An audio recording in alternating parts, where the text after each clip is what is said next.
From the high desert and the great American Southwest, I bid you all good evening and good morning. From the Hawaiian Tahitian Island chains, eastward over flyover country to the Caribbean and the U.S. Virgin Islands, south into South America, north to the pole, and worldwide on the Internet, this is Ghost to Ghost AM. This morning, ladies and gentlemen, we're going to do something just a little bit different. Ghost stories, real ones, from all of you, all night long. I've been doing this on this program, if I can remember to call it the right name, Ghost to Ghost AM. I've been doing this for years and years and years at Halloween. Now, on the West Coast, or Hawaii, you're probably saying this is not yet Halloween. Points eastward are well aware it is now Halloween. The bulk of the program, in whatever time zone you reside, save perhaps Hawaii, will be on Halloween. Now, when I do a ghost show, I do a serious ghost show. That's all we talk about. That's all we do is tell ghost stories. Real ghost stories, because ghosts are real. That is my attitude about it, has been for years. I've heard too many stories to believe otherwise. What creates a ghost? What is a ghost? I don't know. I just know that there really is something out there. And so, as a traditional item on this day of the year, we do nothing but tell ghost stories. And this is you. We could have a guest. There are many, many experts out there, people who would like to come on Halloween. But I don't do that. I restrict it to all of you.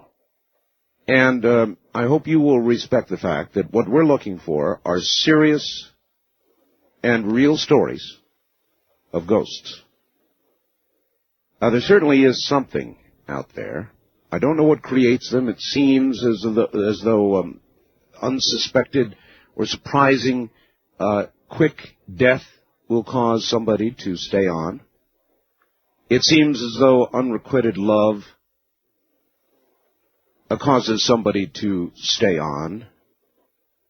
And then there are literally myths that seem to continue. And tonight, during the night, we will talk about all of those and more. So, Ghost to Ghost coming up tonight. Happy Halloween. All right. Back in 1989, my husband and I moved into an old house built back in the 1880s here in Ashland, Oregon. The house had been a rental for many years prior to moving in. The landlord never mentioned anything strange occurring. Shortly after we moved in, our daughter was born. She was very ill, was hospitalized for a couple of months. When we finally brought her home, she needed oxygen support, plus the assistance of a heart monitor. As her bedroom was small, we moved her crib into the living room in order to accommodate the medical equipment. Every night I slept on the sofa next to her crib to keep a close eye on her. One winter night, at about 1 a.m, I woke up, as I usually did at that particular time, to check on her. As I was sitting up, the rocking chair next to my daughter's crib began to rock back and forth by itself. My terror and shock was further intensified when the chair continued to rock faster and faster. It was almost as if whoever or whatever sitting in the chair was enjoying rocking. Although paralyzed with fright, I was able to yank the covers back over my face. That's what I do. Of course, hoping that when I looked again, the whole thing would be, just a dream. After about 5 minutes, it seemed more like an eternity. I peeked out from under the covers only to find the chair still rocking by itself. Needless to say, I was so frightened I kept the covers over my head for the remainder of the night.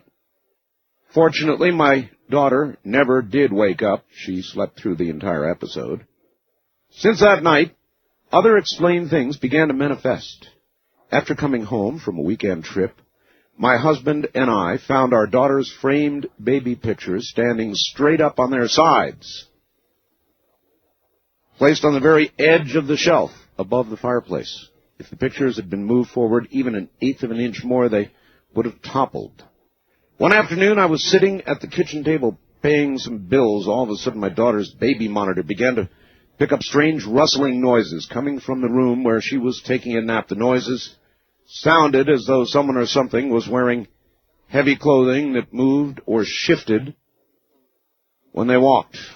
When I went to check on her, I found her sound asleep in the exact position she'd been in when I put her down for a nap. Nothing in my daughter's room could logically explain the odd noise.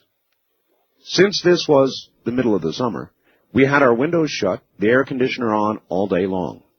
My daughter did not have any blankets on her either. When I went back to the kitchen, the monitor began to pick up the same peculiar sounds. Other times, mainly in the evening, my husband and I would see a white mist or a cloud float across the ceiling in the living room above the fireplace.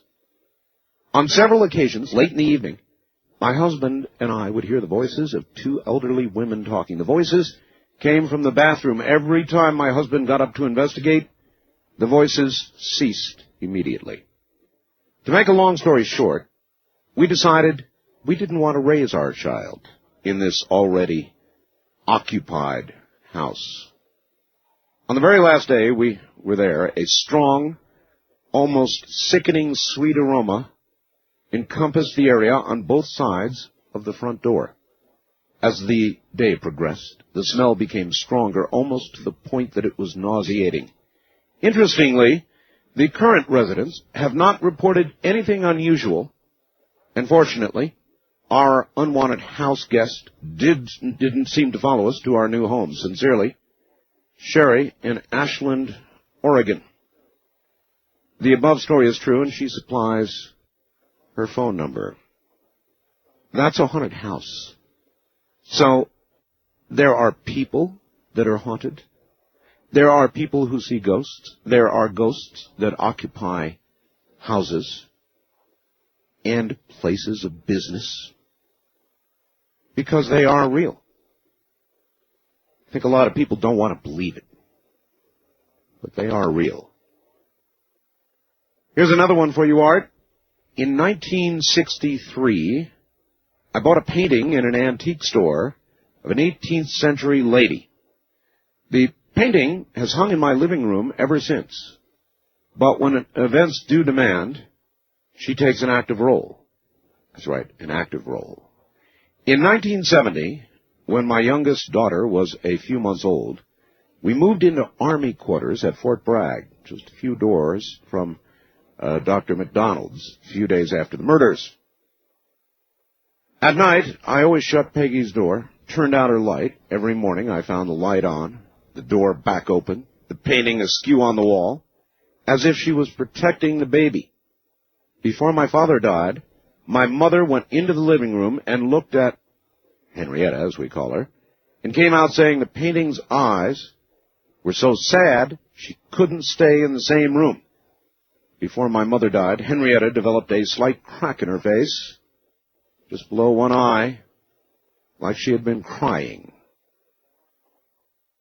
And I could really go on and on and on. I've been sent many of them. Here, I'll do one more.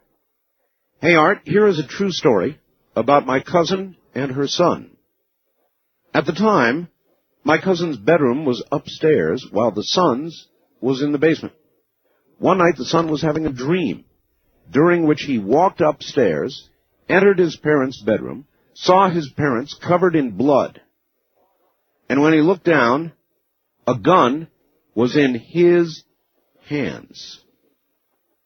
At the very same time, my cousin was having a dream in which she dreamed her son was coming in her bedroom and shooting her and her husband. That dream scared her so badly, she woke up, headed down the stairs to her son. Guess what? She met him coming up the stairs, no gun in his hands, but both were scared and fell down crying in each other's arms. A gun was kept upstairs, and the son knew where it was. Was something driving him toward the gun? Was something protecting the family? Your guess is as good as mine. Dennis in Kansas City, can you imagine that? A mother and a son having an identical dream of murder that came that close to consummating.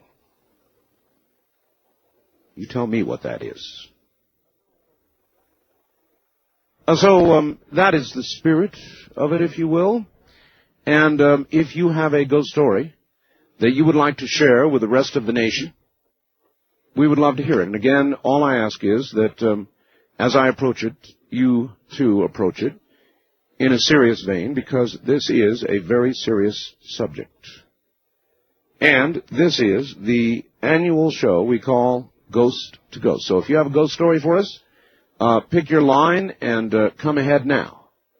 Here we go. Let's see what we can find throughout the night hours, the dark hours. East of the Rockies, you're on Ghost to Ghost AM.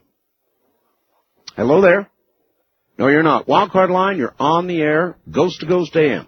Hi, Art. This is David in Bakersfield. Hi, David. True story, 1984. It was around 84. I went down to Long Beach to visit my friend. She was at USC in pre-med. And while I was down there, she took me on a tour of the Queen Mary. Oh, yes. And I had never been to the Queen Mary and just had, seen it in movies and stuff, never heard anything about it before at all. So we go on the tour, and when I go into museums or things like that, I always go where you're not supposed to go. So I got her and I said, let's go over the little rope railing, and we went down. And down at the bottom of the boat is a swimming pool, but it was empty. And you go down the stairs, and we were down there, and Brenda's the type of girl that she's a doctor now, and she's very scientific and never believed in God, never believed in anything you couldn't see. And I had always been the kind of the psychic wing, if you know what I mean. And I didn't feel a thing. And we walked down to the pool, and she stopped and she said, I feel strange. I feel something weird. And that was very strange for her to even think that, let alone say it. That's something that I would say. Right. So we go down, and we're just walking around the pool, and we look up, and there's a catwalk up there, a balcony, and there is a man in coveralls, blue coveralls, with red hair and a red beard, and he's just walking there.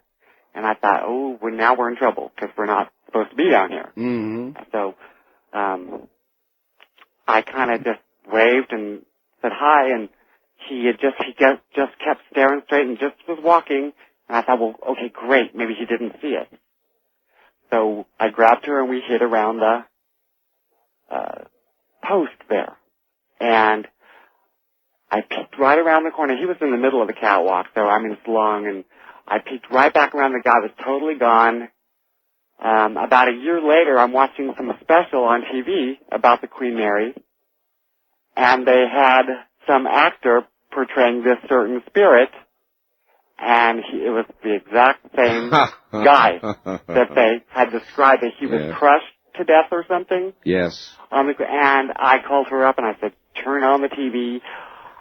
The guy who disappeared on this is him. There he is. All right. Thank you very much for that. Well, exactly. So he proves my point. You see,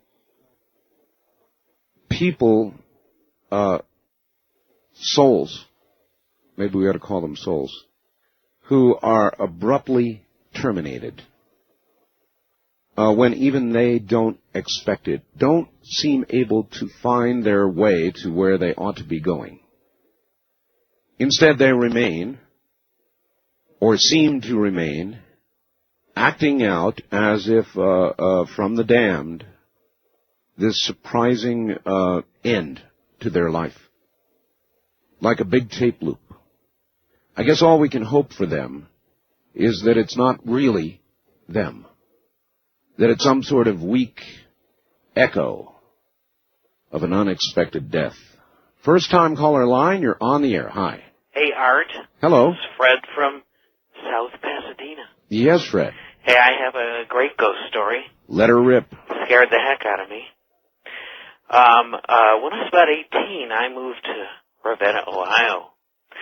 And I moved in with some people who told me, the lady told me she'd been a witch for some time. And Ravenna was where all the real witches from Salem moved to. Okay. And, I mean, it's not every day that somebody admits to you, I'm a witch. yeah.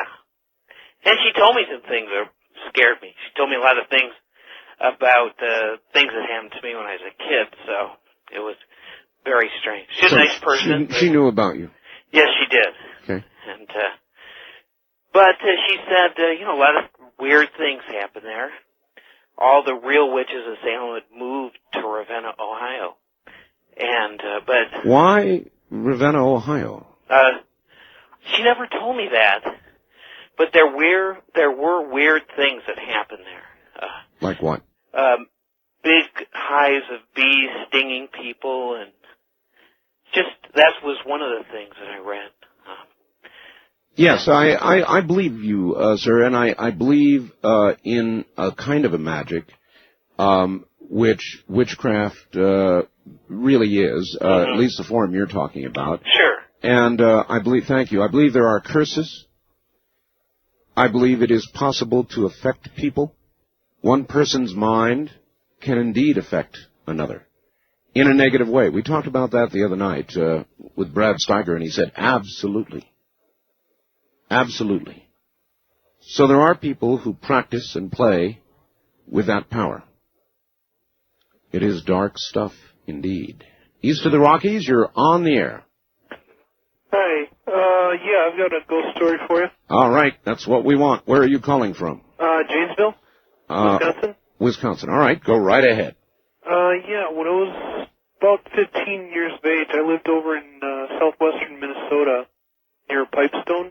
Yes, sir. And they've got an Indian reservation, around that area. And a bunch of friends and I were out camping, and we're kind of around by a small little lake. And during the night, we started hearing,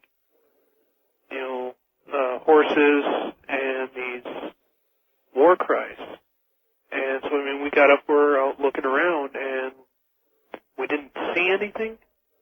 And I stopped to lean up against a tree to light up my cigarette, and all of a sudden I hear this poop right next to my ear.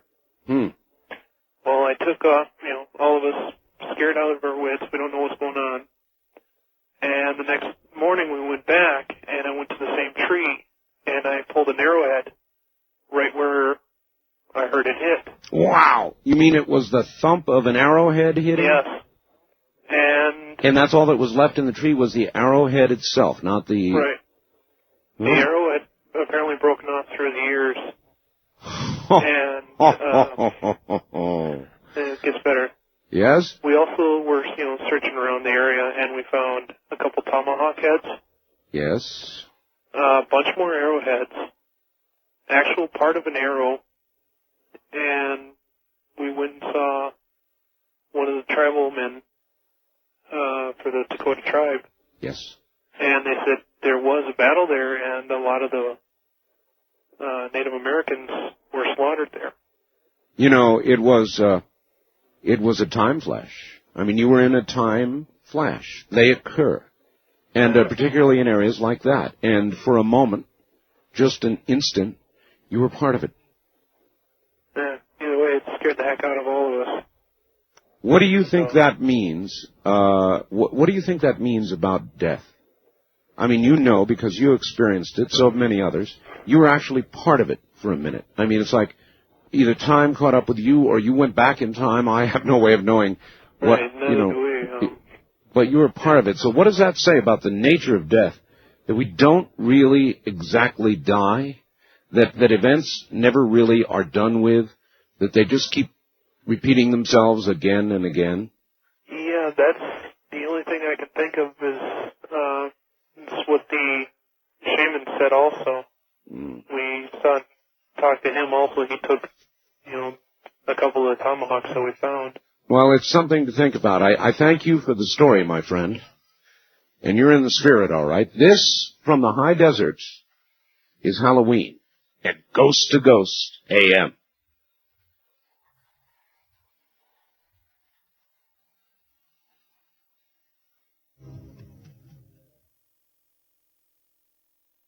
I broadcast from Nye County, Nevada. Nevada has an interesting history.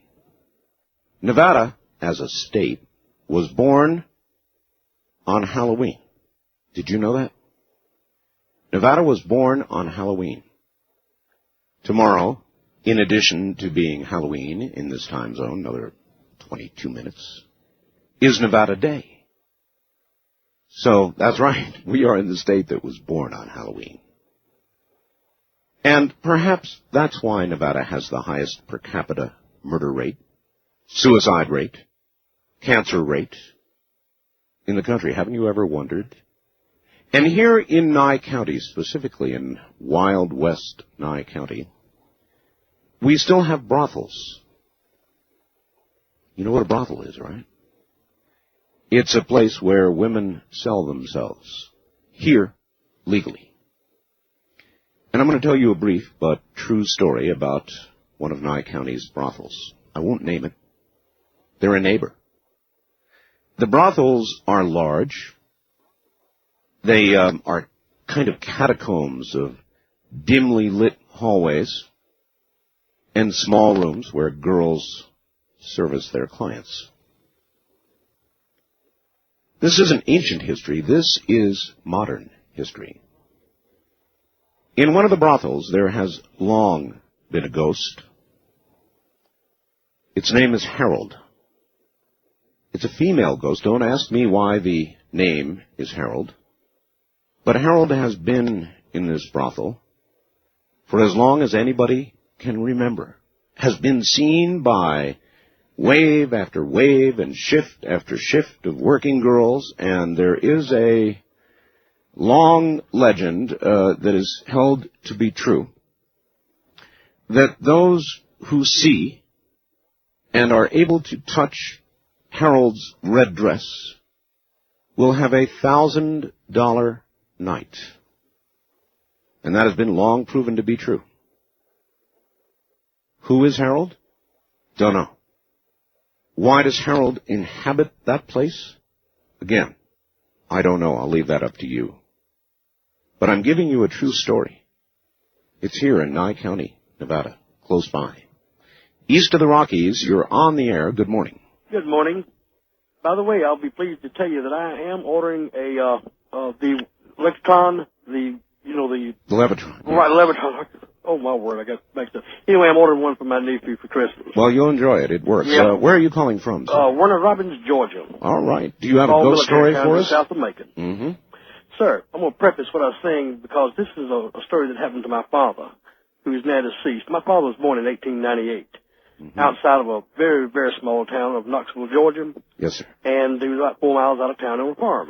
And there was a stretch of road there that runs between Knoxville, Georgia, and over to what is now I-75, 20 miles away, at a little town called Byron. And certain portions of this road were considered to be haunted.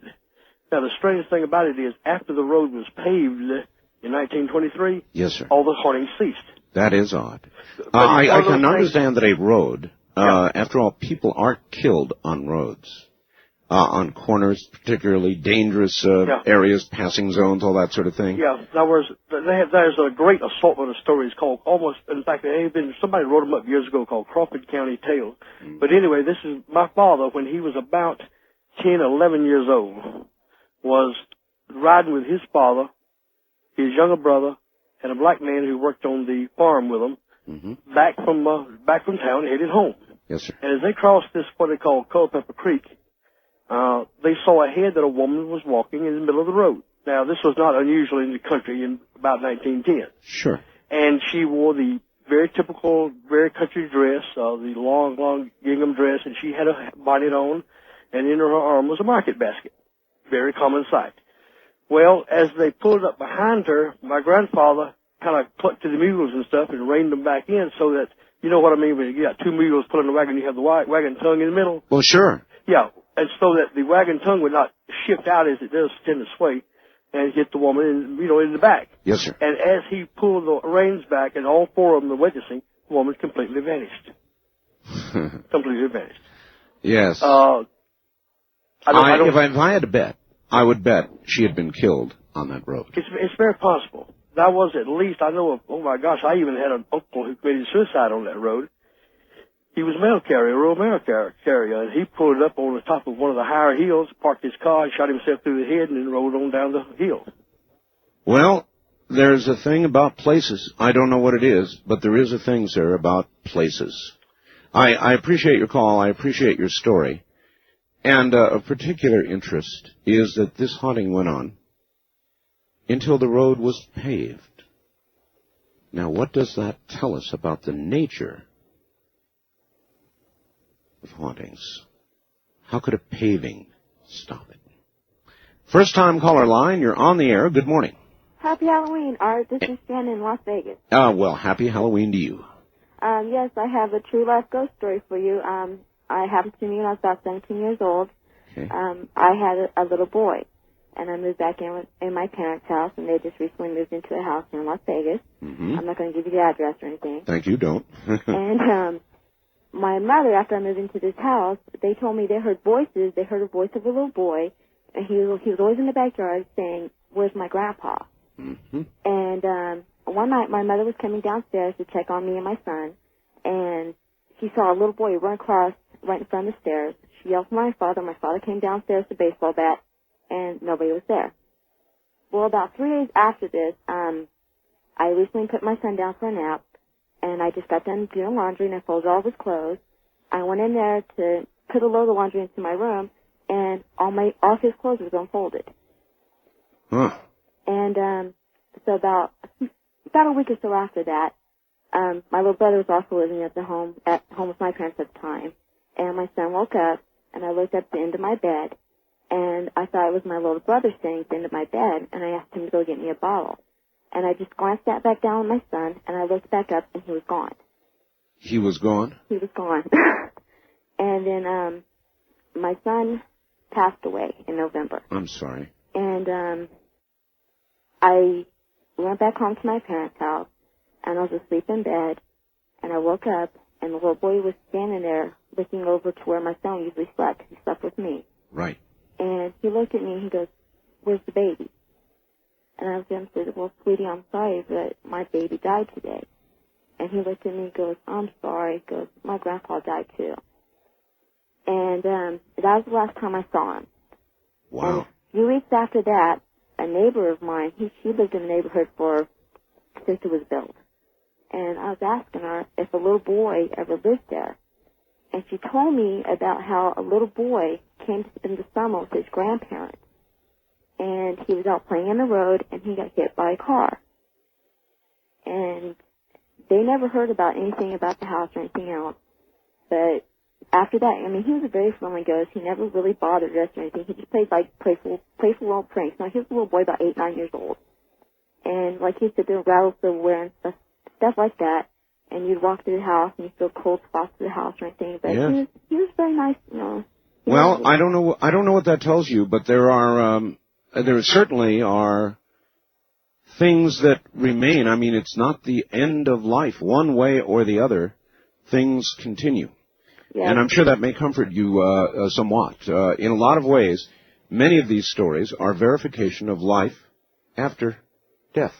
Oh, yes, I really believe. I believe my son's in heaven and everything else. But this little boy, I mean, he was constantly looking for his grandfather. And, I was kind of hoping that someday, hopefully he would find his grandfather and he'd find his way over. I understand. I very much appreciate the story. Thank you.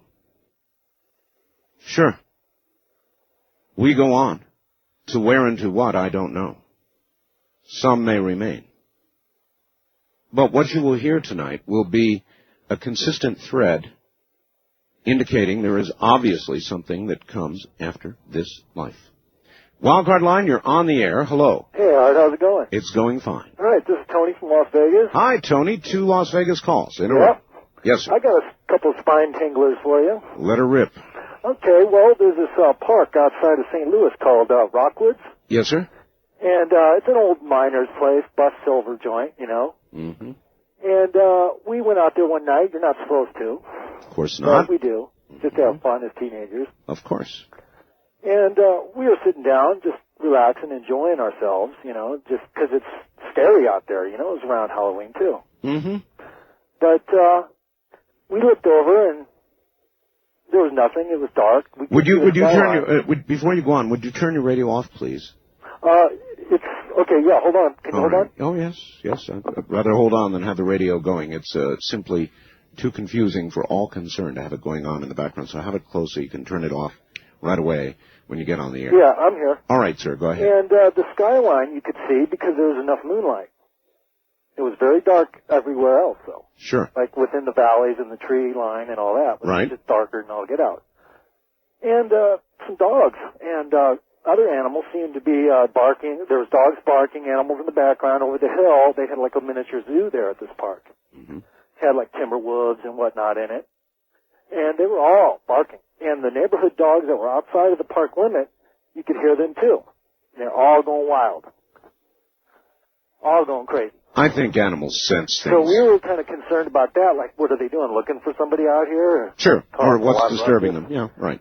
And then a light came over the top of the hill. We thought it was maybe one of the, you know, searchers or whatever. We assumed that there was somebody out there making a ruckus near us because the dogs were so close. Mm-hmm. And they were barking very loudly. Yes. This light came over the hill, and we thought at first, you know, hey, no big deal. It's just maybe a park ranger. It could be anything. Sure. We thought it was a flashlight, you know, initially. Mm-hmm. Well, it was coming down the hill, and it seemed to be passing through the trees as if it was, down like about the size of a man. Right. He'd be walking. Right. About 100 yards away on the valley hill. And he was coming down kind of slowly like a man walking. Yes. The light was about the size of a basketball, we started to notice. So we figured, hey, that's a pretty big light, you know. This guy's got a big light out here. Yeah. And we were getting concerned maybe we should get up and go. You know, maybe he's going to kick us out of the park if it's a park ranger, which we weren't sure of. When it got to the bottom of the hill, the dogs were still barking, needless to say. And when this guy got to we thought it was a guy, got to the bottom of the hill, the light went off. Then it came back on. And we figured, what's he doing? He's trying to scare us out of the park or something, you know, just playing games. Then it started to generally go back up from where it came. I noticed something strange about this light, though, when it came back on. It was going back up the hill, same kind of way it came down. It was pointed towards us because it wasn't getting it was pure round. It wasn't elliptical. I understand. And so it was like maybe facing us or it was three-dimensional. So what do you think it was? Well, when it started going up the hills, I noticed another thing. There weren't any trees passing by it this time. So it had to be above the tree line. Well, we didn't figure that out really right away because we were just not thinking things like that. When it got to the top of the hill, it didn't go over the ridge like it initially appeared on the ridge, but it went above the ridge. You could see the skyline, the stars in the background. It was about the size of a basketball. It went up slowly as it walked up, went up the hill. There was nothing around the light. The light did not blind you like a normal bright light that would be facing you. So what do you think it was? It stopped, then it took a right, and it started to move slowly, like a Mazda light, and it moved on. When it did that, we all got up, and we took off running to the car. Needless to say, we got the heck out of there. That's one story, and that was, that really got the hair on our back. So you have no idea what it was? I assume it was an entity or a ghost, but I'm not a big ghost believer, but now I am after that. And another incident that I had, that this one's really brief, I'll make it really brief. There was a lightning strike out one day during a storm out in front of my house. Mm-hmm. The lightning was it was a loud crash, and I ran out of the room scared, out of my wits. But before I ran out of the room, a small piece of the lightning, I forget what they call it, it's the physics of lightning, a small piece of lightning came off and hit the lamp in the room. So I ran out on all fours. The next day, I went in that room to replace a light bulb because the lamp needed one. I'm sure it did. No lights. So I went and got a light bulb and went up to put it on. There was no light in the room. Nobody was home that day. The light bulb fell out of my hand, hit the ground. I saw it. There was enough light coming in from the other room so where I could see the light bulb bounce a few feet. So I went and I looked for it, couldn't find it, got a flashlight, looked through it for 2-3 hours. I looked for it. There was 2 radiators in there. I looked under them, everything. There was no furniture in there because we were remodeling. Okay. I thought somebody was playing a trick on me. So when I finally found the light bulb, and there was nobody home, it was jammed behind a radiator amongst the paneling that covers a radiator. And I checked it out, and there was no way it could have rolled under. The space underneath the radiator was not big enough for a light bulb to roll under. It was physically impossible. I've got you. All right. Well, maybe it was some sort of force that lingered from that branch of the lightning that you talked about. It's hard to say. It's really hard to say. West of the Rockies, you're on the air. Hello. Good evening, Art. Good evening. This is Chris from CTAF. Hi, Chris. And I'm calling to tell you about an incident that happened when I was a teenager. About a sophomore in high school, my mother was teaching in a little town called Midvale, Idaho, between Boise and Moscow. Sure. Up in the mountains. And when we got up there that year for her to teach, there was no place for her to rent. But this big old house on a small farm with a big, long horse barn. And this was a very strange house. I guess it had been used as a hotel at one time. And so it had lots and lots of little rooms in it upstairs. And my brother slept downstairs in one room, my mother in another room. And all the cats and dogs stayed down there, but I chose to stay on the second floor. And a little room next to a stairway that went up to a catwalk on top of the house, the square. And I had a window in my tiny bedroom on that side of the house. And one night it was real bright moonlight. And I took a chance to walk up on the catwalk to see, it was so beautiful out in the valley and around. And then I went back down and stepped into my bedroom and lay down on my bed. The moonlight was shining in real strong through my window underneath it. And, okay, we don't have a lot of time. Okay, there was a boy sitting on the end of my bed. And I thought, well, I never even had friends over, let alone boys. But I never thought anything strange about this at the time. And he started talking to me, and he said, he said, I slept in this room once. He said, I was riding for the Pony Express. And he said, and I was shot and killed. Now, wait a minute. How could a boy be in a room where he shouldn't be in your house and you not think anything strange about it? I didn't at the time, but the more I got to thinking about it later on. I mean, why weren't you saying to yourself, what is this guy doing here? I know, I should have. But I felt no uneasiness, no unrest. I was just listening sort of compassionately to him telling his story about how he had stayed there and he had been shot and killed. Well, that should have tipped you off also. So that he couldn't finish his run. But what really got me, made my hair stand on end, was, then I turned over and went to sleep like nobody'd been there. And the next day I went down to check my rabbits that were in the horse barn, Right. And I reached up above a stall in order to step over some of my rabbits, and I pulled down a rusted old pistol. Oh, you're kidding. No. Huh. I appreciate the story, dear. Thank you. I guess it may be that you would have to imagine that an entity has a way of putting the person it decides to be in the presence of at ease. There would be no other way to explain that. Otherwise, she should have been utterly startled. I mean, with somebody just appearing in your house where they ought not be, that is at the very least a break-in and something you would normally be immediately concerned about. But there may be a way that these things put you at ease, so people don't have heart attacks, so that people don't die on the spot of fright. And believe me, it's possible to die of fright. So maybe in making their appearance, these entities have a way of calming you. I suppose one might suggest, as a spider may paralyze and calm its victim, and sort of store it and keep it for a while, but not with that same intent in mind.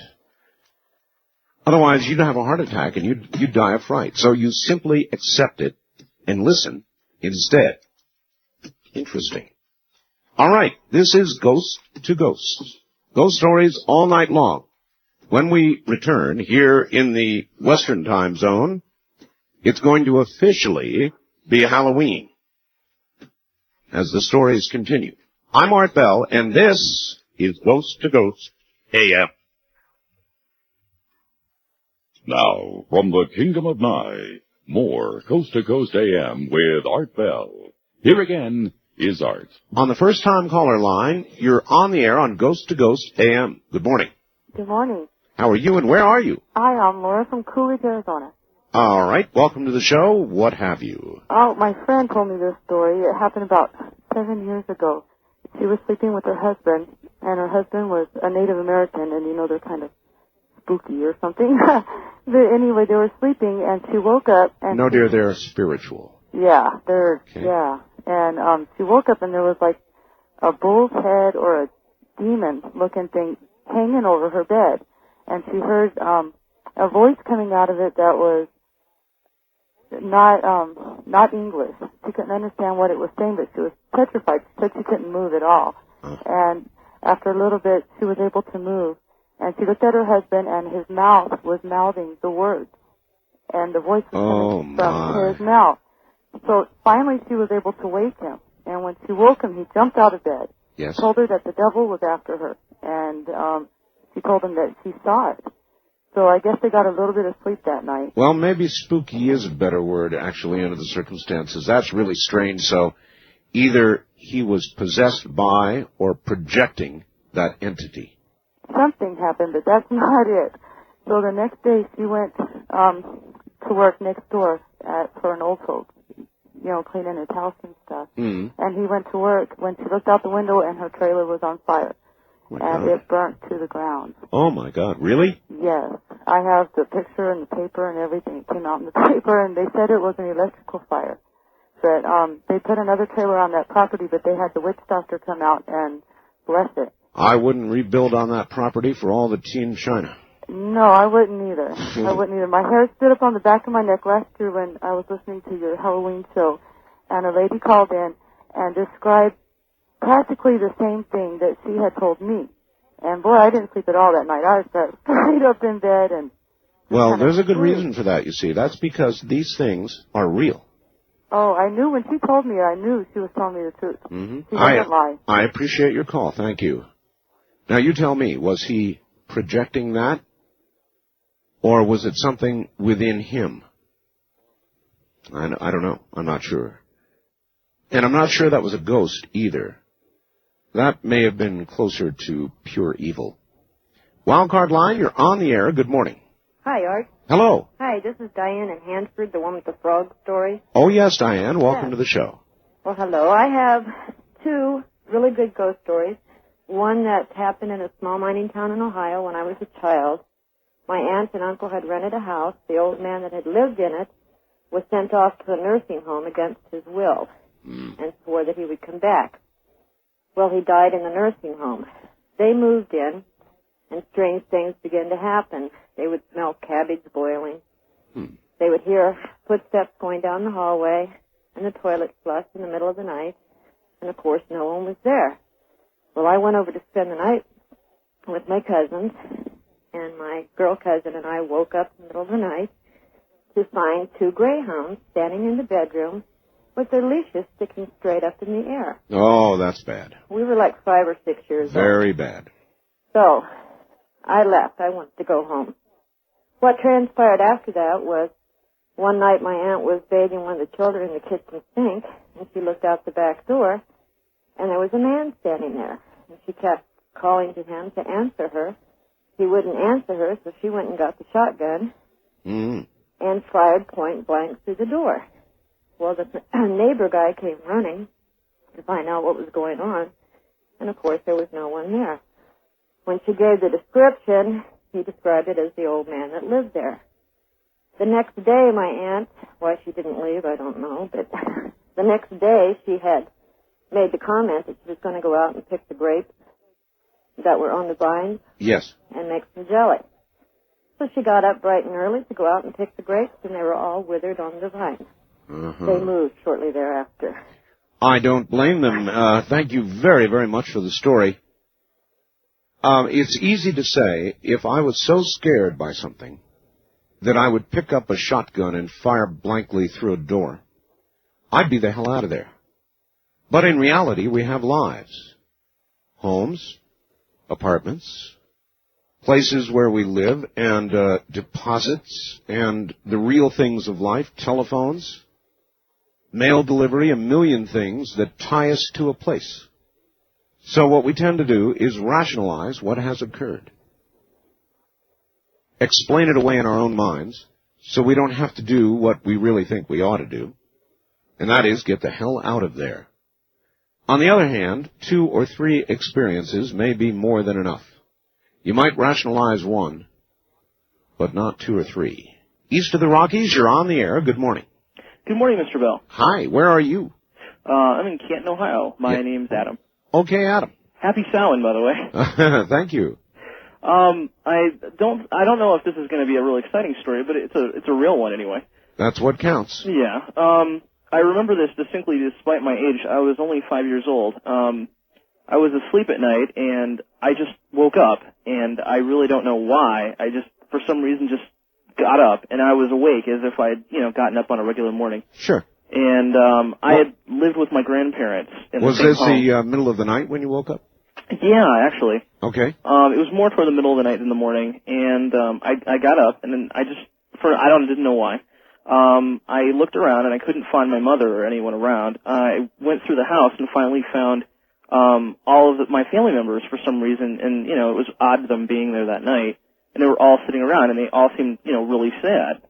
And I asked what was wrong, and no one would tell me, so I got a drink of water like a good little kid and went to bed. Mm-hmm. And when I was asleep, I was trying to go to bed, and I looked up at some point and saw something at the foot of my bed. This is a very common story, I'm sure. It looked kind of greenish white, and I just, as a kid, I just saw that, and I just, got scared and just put the covers over my head. Natural reaction. And just sat there trembling. Yes. And, and then, as I started to calm down, I realized it looked like my grandfather for some reason. So I, peeked back out after a couple minutes, yes. And there was nothing there. So I just, I was a little kid, I was tired, I just went to bed, back to sleep. So I woke up the next morning, and apparently what had happened is my grandfather had started feeling chest pains. Oh. And he had gone to the emergency room. Your grandfather had been in the house or not? He lived with us, both of my grandparents. I see, all right. And he had gone to the emergency room. He had chest pains, and he didn't want to go, but my grandmother got him to go. Sure. And he had gone down there, and he was in the emergency room, and it was his time to come up. And apparently he felt someone else there needed help more than he did. The person obviously was more ill. Yes. So he had them go ahead and go through. And finally, when they got to him, you know how things are in an emergency room, he walked in, and as he was walking in, he collapsed, and he was dead. On the spot? On the spot. So... Well, he came to see you. Apparently. Yeah, he came to see you, sir. I appreciate the call, thank you. He came to see you. There's a million stories like that. As you look into the question of whether there is life after death, this is one of the most repetitive kind of stories you will hear. Relatives, loved ones, family will die suddenly, and those close who had no idea that they were even in jeopardy will see them, because they will come to visit one more time. Proof? Something you can scientifically lay your hands on? No. Enough stories so you can believe it is true? Absolutely. West of the Rockies, you're on the air. Hi. Hi, I'm calling from Wenatchee. Well, welcome. Washington. Yes. And I'm not sure if this is a ghost story, but it scared the heck out of me. All right. I was asleep one night, and I was having a nightmare that somebody was trying to kill me. And I tried to wake up because I knew I was dreaming. But and then all of a sudden, I felt like somebody had just put their knee or pressure on the bed. Oh. And that just scared me so bad, and I was struggling really, really hard to wake up. And I finally was able to open my eyes, and there was no one on the side of the bed, but at the foot of the bed I could see a man from the waist up, but he was in light. It was like it was a negative, but where it should be light, it was dark. And where it was light, dark, it was really bright. I've got you. And he was moving around. I could see the outline of his face and his features and all that. And he was moving around doing stuff. And all I could do was I kept saying, I don't want to know. I don't want to know. I don't want to know. And I looked over and I had turned on my light and I looked at my clock and I looked back and he was still there. And that's bad. Yeah, I know. And I went to sleep. I was hoping I would forget it, and I have never been able to forget it, but I don't know what it was. Well, how long did he remain? At some point, he had to go away, right? Yeah, it was, I don't know, several minutes. You know what? What? You're lucky you weren't attacked. I know. Because that's what it may have been. Well, do you know what happened, though, then about 5 months later? Because this happened last year. And then about 5 months later, I was sitting here in my dining room with my back to the sliding window. And I kept thinking I was hearing something outside. And I sit here with my door open a little bit to blow the smoke out. And I got up to get a cup of coffee. And I went over and I sat back down. And all of a sudden, I just thought, oh, my God, I knew somebody was behind me.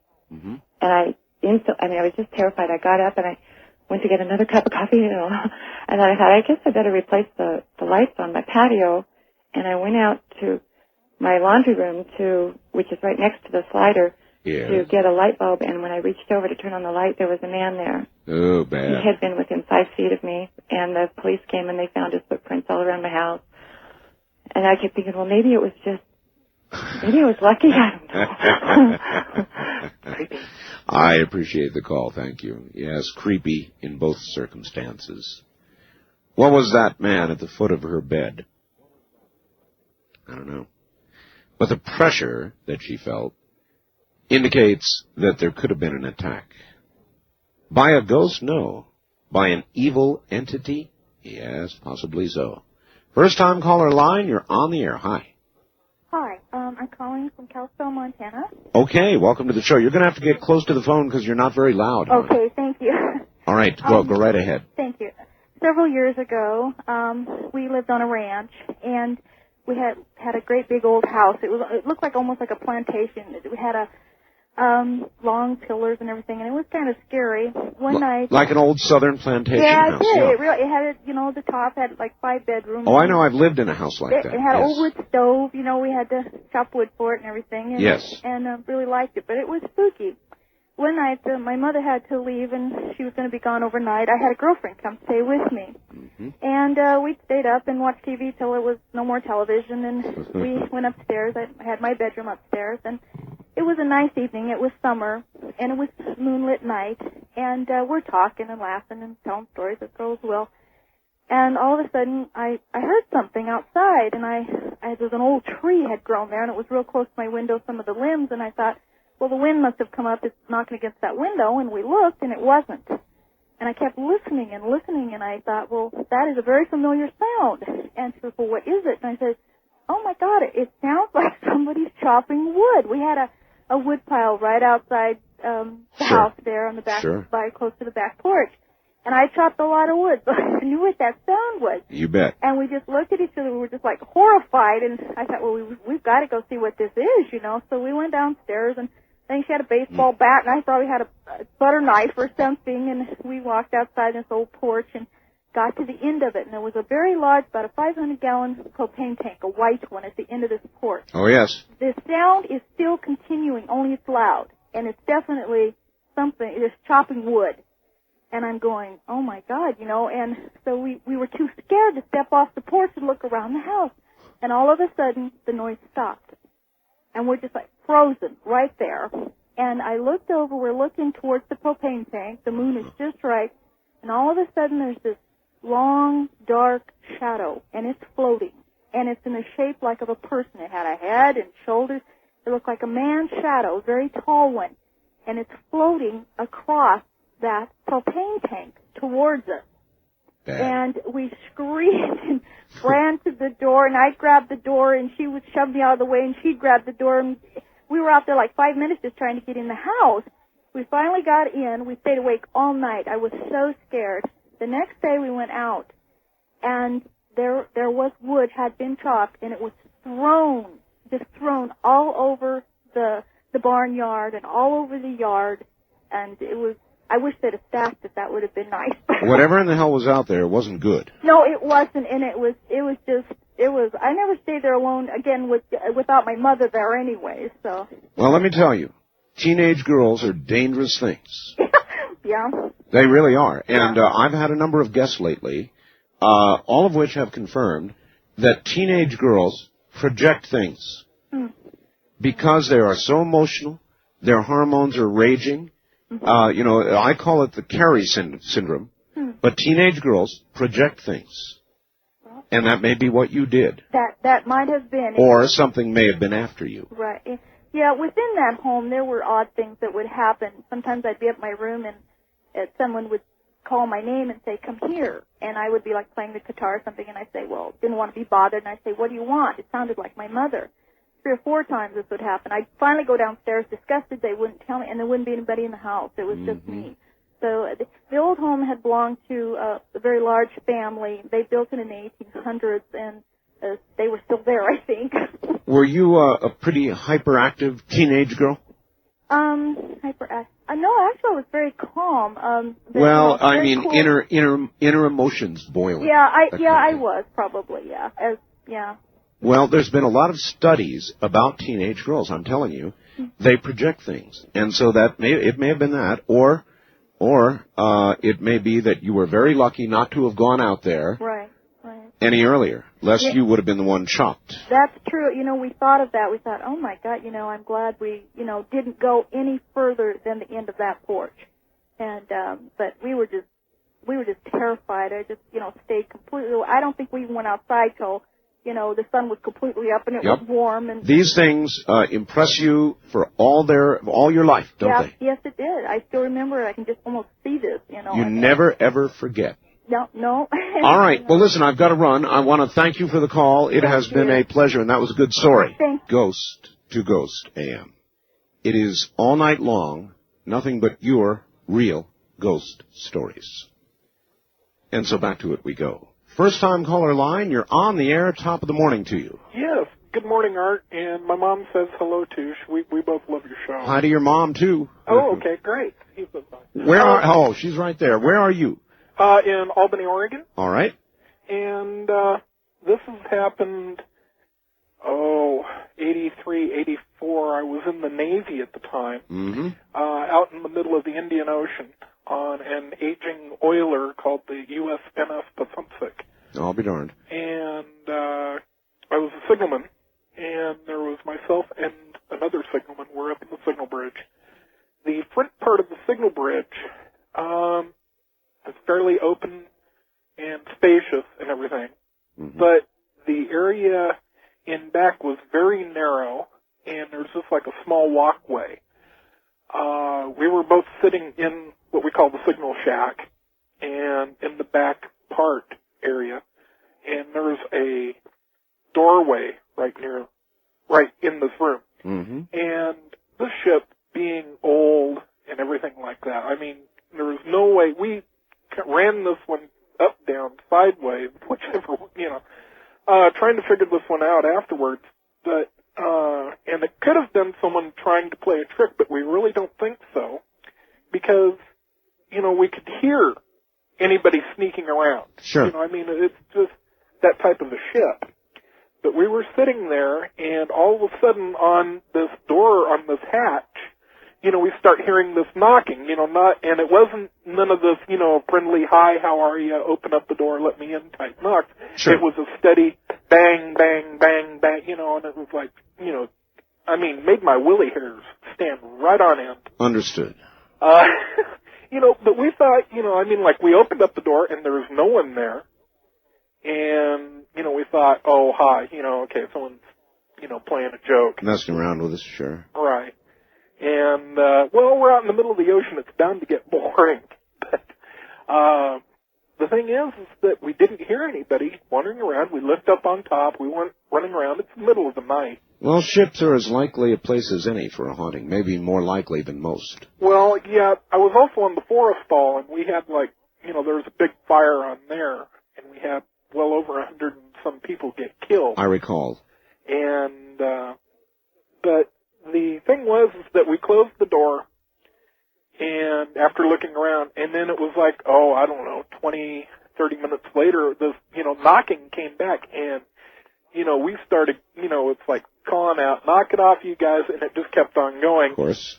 And I ran out I went out to the front part of our signal shack and went out another access door. My other signalman, he went out the other access door. We found not a soul. And we were supposed to have what we call a sleeping mid-watch. In other words, you came back at it from both directions to catch whoever it was. Right. And the only way, if there would have been someone up there, the only way they would have been able to get off of the bridge without being seen was to jump off of the bridge. And that would have, that was like about a 20-foot drop. I've got you. So it was something, but you don't know what. We looked around, even for something, a loose wire or something like that, we never found anything. But it made for a few sleepless nights. I'm sure it did. I'm sure it did, especially at sea, which is kind of an eerie thing anyway. Thank you very much for the call. It is a little eerie to be at sea. There's nothing around. Or is there? This is CDC.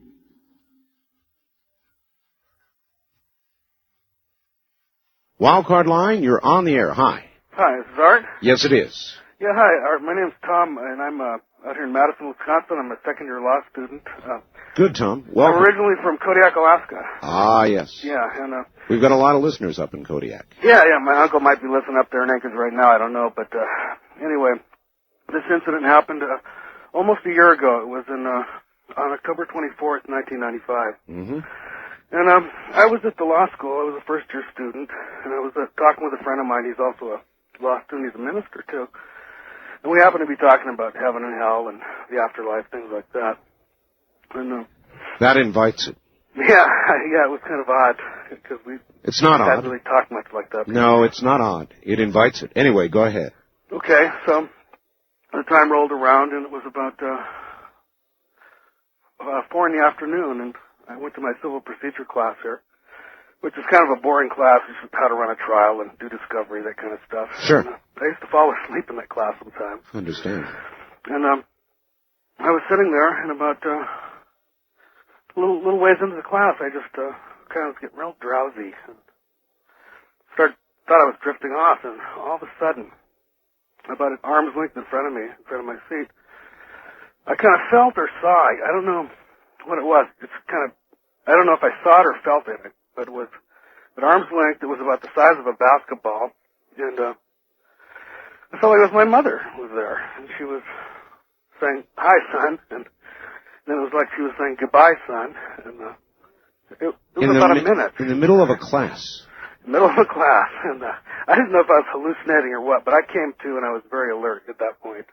I understand. And the adrenaline suddenly pumping real hard. real hard. And It lasted maybe a minute or so. Uh-huh. The air looked a little swirly. It seemed swirly. I don't know if I really saw it or was just feeling it or what. But yes. At the end of that experience, which lasted maybe a minute or so, this thought entered my mind, and it said, well, when you get home, if one of your sisters called and says, and your wife says she was real upset, that was your mom visiting you in class. And was your mom alive? She was, and but she was in the terminal stages of cancer. Oh, I see. And as soon as I got home, my wife Lisa said, "Tom, one of your sisters called, and she was real upset. She wants you to call her back." Oh boy! It's funny. It was the same language that I heard in my mind, you know. And, so you called up Teresa right away. What happened, Teresa? She said, Mom passed away about an hour and 15 minutes ago, something like that. Yep. And it was exactly the same time when When She you visited me in yes, class. in the middle of a busy but boring class. Yeah, civil procedure class, and it was just... There's it was amazing. There's no question in your mind, is there, that was your mother? No question, because I've never had an experience like that before or since. Yeah. And it's just like she came and said, actually when she visited me, it was about an hour and 15 minutes after she had passed away, California time. I've got you. And it was beautiful, because I knew that she came. And the weird thing was, the night before that happened, I was just in terrible grief and weeping and mourning, even before she passed away. And You knew it was coming. I guess I could feel it. Yeah. But it just assures me that she's somewhere on the other side waiting for us, and we're going to be with her someday. There is no question about it, sir. I thank you for the story, and there is no question about it. How many of those do you have to hear before you begin to conclude that this is real? That this life is not the end? We don't know what lays on the other side. There's no way to know that. But there's something. It's not a complete ending. It's not a great blank. It's not a dead-end street. There's something that goes on after this life. And how many of those stories do you have to hear before you begin to understand it is true? East of the Rockies, you're on the air. Hi. Hello, Art. Hi. This one is, I've heard about the ghost tracks all through my life. And I've never been out there. I've heard, several people that go out there. My daughter and her boyfriend, they went out there about, I don't, wait a minute. Where is out there and what are ghost tracks? Okay. San Antonio, deep South San Antonio off of South Crescent Street. You might be familiar with it since you were down here for basic training. Well, you're right, I was. But that was sort of like a hell on earth, as I recall it. Okay. All right. They're called the ghost tracks. And I had my daughter research it. And it turns out that in the 1940s, on an afternoon, school bus was taking some kids home that lived down in that area. Right. It's around the old missions, south, around San Antonio River. Oh, yes. South of town. And what happened is, as they were going over the tracks into their little neighborhood, the dang bus stalled, and this darn train couldn't stop in time. They didn't have road crossings back then, track crossings and stuff, warnings. Right. And it hit the bus, and it killed the driver, I understand, and all the children that were left on the bus. Oh, my. So I had my daughter and her boyfriend show me how to get out there last Saturday just to go see, before I gave you a call. And she researched it, and we went out there, and you go up across the tracks, and I was very skeptical. I was looking at the lay of the land and everything. Right. And there's a level area right there in the road, and it's level all the way to the tracks, and you can see where the tracks are above the road. So I thought, okay. So I parked 30 foot away from the tracks, put my truck in neutral, and nothing happened. I said, about that time I pulled away, and I said, look, what's going on? Nothing's happening. At that time, my truck starts getting pushed. I mean, that's the only way you can describe it, is pushed. Well, no, your truck was pushed? My truck was being pushed. I'm sitting on level ground on the street. And the next thing I know, my truck is being pushed, and by the time we reach the track, now this is only a little 30-foot distance, I'm going at a pretty good clip, about 15 miles an hour, 20 miles an hour, and I'm wanting to put on my brakes. He says, no, don't put on your brakes. They say if you put on your brakes that your windshield shatters. Well, I didn't want to go into the expense of buying a windshield for the truck, so I didn't. There were about 5 or 6 other cars that had been there ahead of us. And the deal is people go over there and they will put baby powder on the trunks of their cars. We made another trip. Why do they put baby powder? Because the legend is, or the story is, that's why they call it the ghost tracks, that the children, if you stop there, that they will push you over the tracks. And I swear to God. Push you over the tracks. They push you over the tracks. There was not a train coming, was there? No, there's no trains coming. All right, so what you think is going on is that the spirit of these children doesn't want to ever see anybody ever get stuck there, and they push you over. That's the only thing I can figure, because there are handprints in the powder on the trunks of the cars that were there. I've got you now. That's why the powder, and you see handprints there. Right, yes, sir, and they're small handprints. There were kindergarten to high school kids, from what I understand, on the bus. They're not large adult handprints that, somebody might have just stuck on there. There are small ones to, larger handprints. How did you have the guts to try it? Just because everybody has and nobody's ever been harmed, you know, this is the thing. They're not harmful ghosts. They're like looking out for your welfare, you know, your benefit. I understand. And it's really creepy. I thought, you know, okay, yeah, sure, but I've heard about it for all these years. We went into the neighborhood. They had named the streets after the children that were killed on the bus. Shane, Bobby Allen, Cindy Sue, Nancy Carroll, Laura Lee, and Ricky Otis. And then there's some more children further up in the neighborhood, but I just didn't want to. That's a remarkable story. Yeah, well, that really is. It's in the history books. From what I understand, my mother had seen a couple of programs since this was Halloween week, and it's been shown on TV locally and also on some nationwide news. Well, I really appreciate your telling us the story. San Antonio has a very rich old history, so I am not surprised. Yeah. Thank you very much. You're welcome. Take care. Now, there's a good one. That's a good one. With little handprints on the back of the cars. It kind of makes you wonder, doesn't it, about the nature of life after death? Whether we remain in substance as we were in life, young or old. Why we remain? It should have you asking questions of yourself. West of the Rockies, you're on the air. Hello. Hello, Art. How are you doing today? I'm fine. I'm Terry out of Kapolei, Hawaii. Oh, Hawaii. Hi, Terry. I got a story. It's not quite as sweet as the last one was, but it's kind of demonic, I guess you could say. Well, it was sweet. The last one, in a way, was sweet, and it indicates one thing about life after death. You say yours is demonic? Yeah. All right, go ahead. It didn't actually happen to me. It happened to an aunt of mine. My mother told me the story. Yes. There was a time when they were all young, about, I guess, between 10 and 15 years old. Is this in Hawaii, by the way? No, this is in Ohio. All right. Okay, she was told by my grandmother to go down into the cellar, and at that time the cellars were not, nice cinder blocks or anything like that. There was just dirt. She was told to go down to the cellar and get some potatoes for dinner. Well, she didn't want to. She's been kind of rebellious, I guess, and she got yelled at. My grandmother said, get your butt down there and go get them. Yep. Well, you know how kids are. She was walking away. She was going down the stairs to go down to the cellar, and she was cussing and saying, go to hell. Not saying nice things, yeah. Right, exactly. And she went down there, and she's, picking up the potatoes and putting them in a basket and whatnot. And she hears these footprints behind her, but they're more like what you would imagine the sound of, like Frankenstein walking up from behind you. The thud kind of a thing. Well, she turned around. Thuds are bad. Yeah, thuds are bad. Well, she turned around and she screams at the top of her lungs and she goes running up the stairs. She's crying and she just, she looks like she just saw a ghost. Yep. Well, my grandmother's asking her, what happened? What happened? She said, I just saw the devil. And she's describing him, he was, like 7 feet tall, whatever. And, my grandmother's scolding her for telling a lie. Yeah. She's really very adamant about this.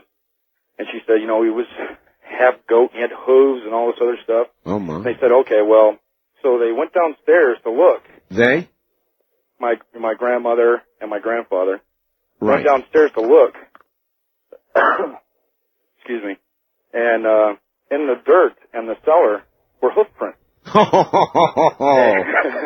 Really? This really gets weird. Uh-huh. You can see the hoof prints. They just kind of start, like right, they start at the wall and they kind of go up right to where she was standing. They turn back around and go right back into the same corner. And there was like half a hoof print between the wall and the dirt. It was like half was there and half was inside the wall. Oh, no. So whatever this was, it hoofed its way right through the wall. Oh, man, that'd be it for me. Yeah, I think so, yeah. God, that's an incredible story. It was pretty bizarre. By the way, Yes, I hope to hear during the night, but there are some very good ghost stories that have and always will be part of Hawaii. Yeah. It's a very eerie place. But that story, that was a good one, sir. Thank you. You have a good day, Art. All right. Hoof marks in the basement. I don't think so. Hoof marks, and then a half hoof mark right at the basement wall. Are you still drinking tap water? Well, you deserve better than that. Your body is 75% water, your brain 85%. You are what you drink. Bottled water is simply not much better. It leaches things from the plastic into the water. Tap water can have chlorine, chemicals, lead, even cryptosporidium. So you don't want tap water straight. You don't want bottled water. Not good.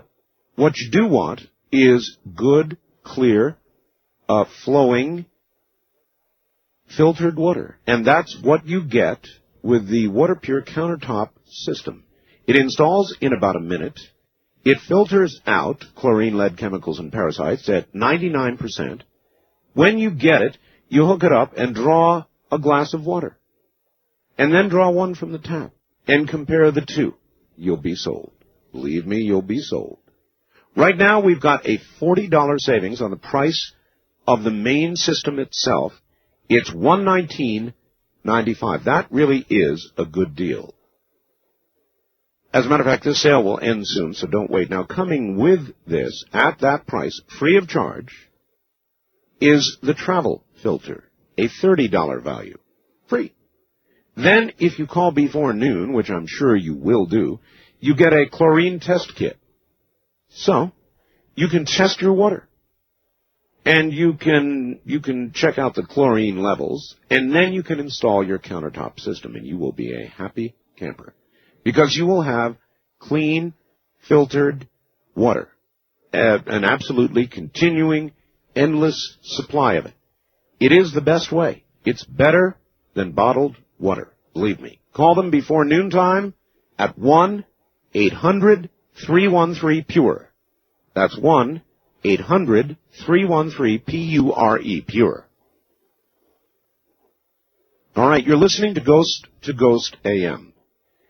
This means that we tell ghost stories all night long. It is Halloween. And as I told the earlier audience, it is also the birth date of the state of Nevada, born on Halloween. Nevada carries a lot of firsts: per capita murder rates, cancer rates, things that happen here in Nevada that are sort of proof of excess, if you will. That's Nevada, born on this day, Halloween. What a day to have joined the Union, wouldn't you say? Yes, Nevada's having a birthday today. We're going to break here at the top of the hour, and we will be, well, I think we will be right back. All right, once again, all we're doing tonight on any line is taking ghost stories. Real ones. So whatever line you're able to reach us on, this night is devoted to that, as it is every year. This is now a yearly event on this program, and I think that I've been doing it probably for a decade. If you would like to join and give us a hair-raising story, you're welcome to. So once again, we begin. East of the Rockies, you're on the air. Hello. Happy Halloween, Art. Thank you, and the very same to you, sir. Where are you? I'm calling you from New Haven, Connecticut. My name is Paul from out of Green Bay, Wisconsin. Very good, Paul. I have two stories for you. One is scary and one is odd. All right, let's take the scary one. Okay. Well, in 1979, I had picked up a mask for Halloween, and it was like a mask of an old lady, like a hag. Oh yes. And in the summer of 1980, I was living with my parents, and they had me had a bed set up for me in the basement. I was sleeping late one morning, and I was having this dream that I was being strangled by like a witch or a hag. Uh-huh. At least I thought it was a dream. And it was very real. And it was so scary that I literally reached up and I tried to push this whatever it was off of me. Natural reaction, of course. A natural reaction. It was I was fighting for my life. I was starting to go under. Yeah, you bet. And I woke up. I thought, okay, wow, what a nightmare. I looked towards the stairs that led upstairs, and right by the foot of the stairs was the rubber mask laying there. Oh my! Where it was there. That's when I got scared. Where had it been? It had been upstairs somewhere. It was not in the basement. It was just laying there right on the floor. And I have never been able to figure that out. The only alternative to that is even scarier than if it had been a ghost or well, something like that. what did you do with the rubber mask? I don't know. It disappeared. I had told my family about it, that's and very bad. they didn't believe me. You know, I was a teenager, and they probably figured I just had a dream. Did you have any marks on you? No, I did not have any marks on me. It was very strange because we had relatives from California over that hadn't been visited for years and years. And when I went upstairs, they were up there talking away, and it was just, the whole thing was just weird. All right, well, we'll leave it for the audience to decide from New Haven, Connecticut. Do you think that there could be something in a mask, in a thing? I think things can be possessed, can't they? Mr. Bell, I'm an avid listener to your program. It helps me pass the time on slow nights working the streets here in the Denver metro area. The following incident actually occurred and was documented in official police records with my agency. The names and locations have been changed to protect the privacy of those involved. On October 29th, 1993, at 14:30 hours, 2:30 for the non-military, I was dispatched to the scene of a hysterical woman in a court facility under my jurisdiction. Upon my arrival, I found a 42-year-old Hispanic female in tears and extreme emotional distress. The individual was employed as a janitor, had been cleaning a courtroom on the 5th floor, and had just witnessed something that frightened her terribly. I was able to calm the woman and proceeded to ask her what had happened. She described working in the courtroom after a daily session when she felt a chill surround her. She glanced to her left when she perceived someone standing near the doors to the courtroom. As she turned toward the person dissolved and was gone. It was then when the victim became agitated and ran from the courtroom. The apparition was described as a white female with long black hair to her waist and wearing an archaic red dress. I was somewhat amused by the incident. Didn't quite believe the lady, that someone may have been playing a Halloween joke on her. At her insistence, I examined the area and found nothing out of the ordinary. I did feel this would be a great Halloween report for the record, so I decided to go ahead and file a report. As I was leaving the building, I was dispatched on another call to meet a detective in the same building. So I met with a detective in his office, and he reported to me that he had witnessed a strange circumstance in the basement near the elevators. He was somewhat reluctant to tell me all the story, but I was finally able to make sense of what he was trying to say. Apparently, the detective was walking toward the elevators, remember folks, same building, when he observed, you've got it, a white female with long black hair wearing a red dress standing at the elevator doors. As they opened, the woman stepped inside. The detective called for her to hold the door for him. She did not. It closed just as he got there. The detective then pushed the call button for the elevator. The doors immediately opened, and nobody was there. The detective stated the elevator had not moved. There was no sign of the woman or any way she could have exited the elevator within the time allowed. Knowing that police officers are often given to pulling pranks on one another, I suspected I might be getting set up. But I went ahead and added the detective's statement to that report. When I returned to the station for end of shift, I showed the report to a fellow officer who studied this kind of thing. She was very interested, and I was surprised at her behavior. She called a friend of hers. We all went back to the courthouse and entered the courtroom. It was now midnight, on the dot, when we sat in the room in question. My friend sat on one side of the room, I on the other, supposedly to keep from interfering with their procedure. I was very unaware at this point what to expect. I still thought I was getting set up. All of a sudden, the temperature in the room dropped drastically. I felt it tingling on my skin. I looked at my partner and her friend, and they seemed to be in a trance-like state. I was getting a little frightened when they said, "She's here." And I left the courtroom by the nearest door available. I didn't know if there really was something there, but I was of the mind to wait outside the room. Suddenly, my partner and her friend opened the door to the courtroom and asked me back inside. After some considerable argument, I returned with them. Never saw anything, but I felt a presence near me, and I asked my partner what the thing wanted. I was told the spirit wanted to tell or ask me something. At this point, I really was frightened. So I asked, "What does it want?" I was told by my partner's friend that the spirit wanted to know if it was all right to leave. I looked at my partner, and she nodded to me, and so I told the spirit she could leave and everything was all right. As suddenly as it appeared, the cold, the feeling of presence disappeared. I was completely in awe. My partner later told me that the spirit was looking for someone to tell it was okay to leave this world and go on. I'm not sure what really happened, but I do know there was something there, and that I will never again scoff at the fears or perceptions of another human being. That is a Denver police officer, whose name I will withhold. East of the Rockies, you're on the air. Hello, Art. Hello, sir. This is Curtis from Rockford, Illinois. Yes, sir. Sure am enjoying these ghost stories tonight. Well, they're interesting, aren't they? Yes, they are. I had an experience back in the mid-'70s in a house my new wife and I had moved into. She worked days and I worked nights, so we weren't there at the same time very often.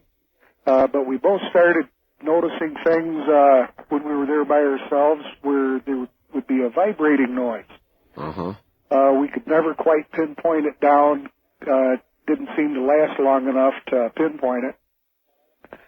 Finally, one day I was there by myself, and mid-morning heard the vibrating and started walking around the house trying to pinpoint it.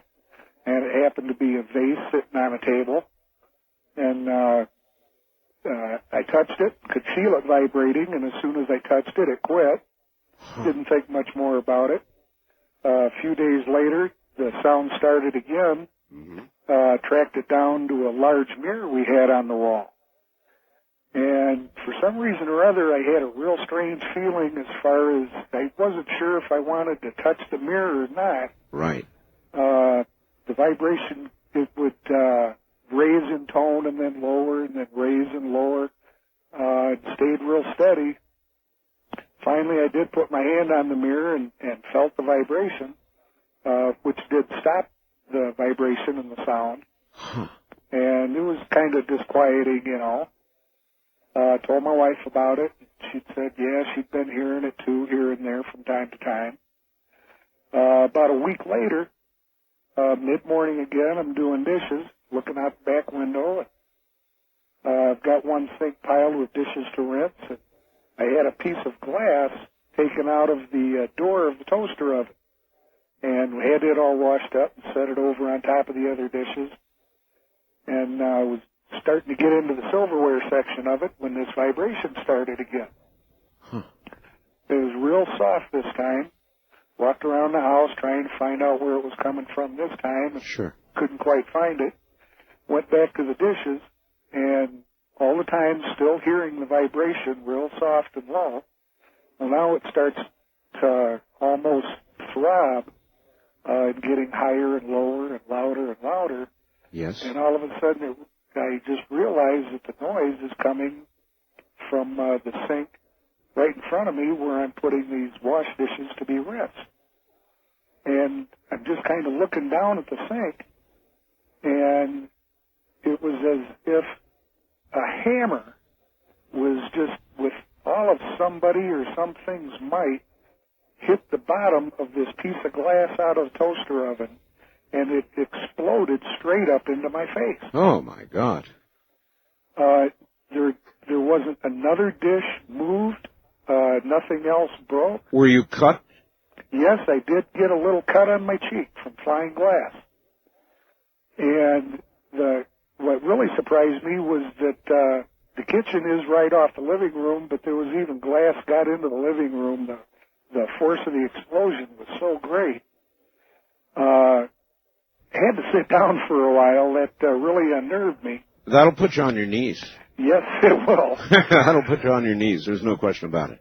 And after I collected myself a little bit, I went back and looked around the kitchen again, and nothing else was disturbed. I cleaned up the mess, told my wife about it, and she didn't know what to make of it.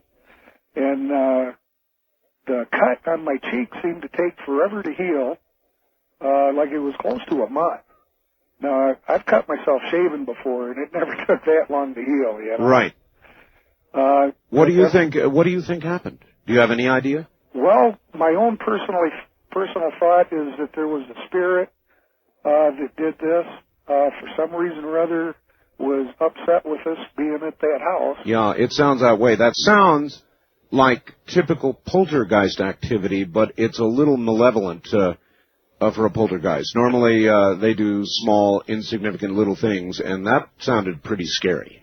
Well, the interesting thing is that after it drew blood, it never happened again. Maybe that's what it wanted. If that's what it wanted, it surely did get it. Thank you, my friend. You're welcome. Take care.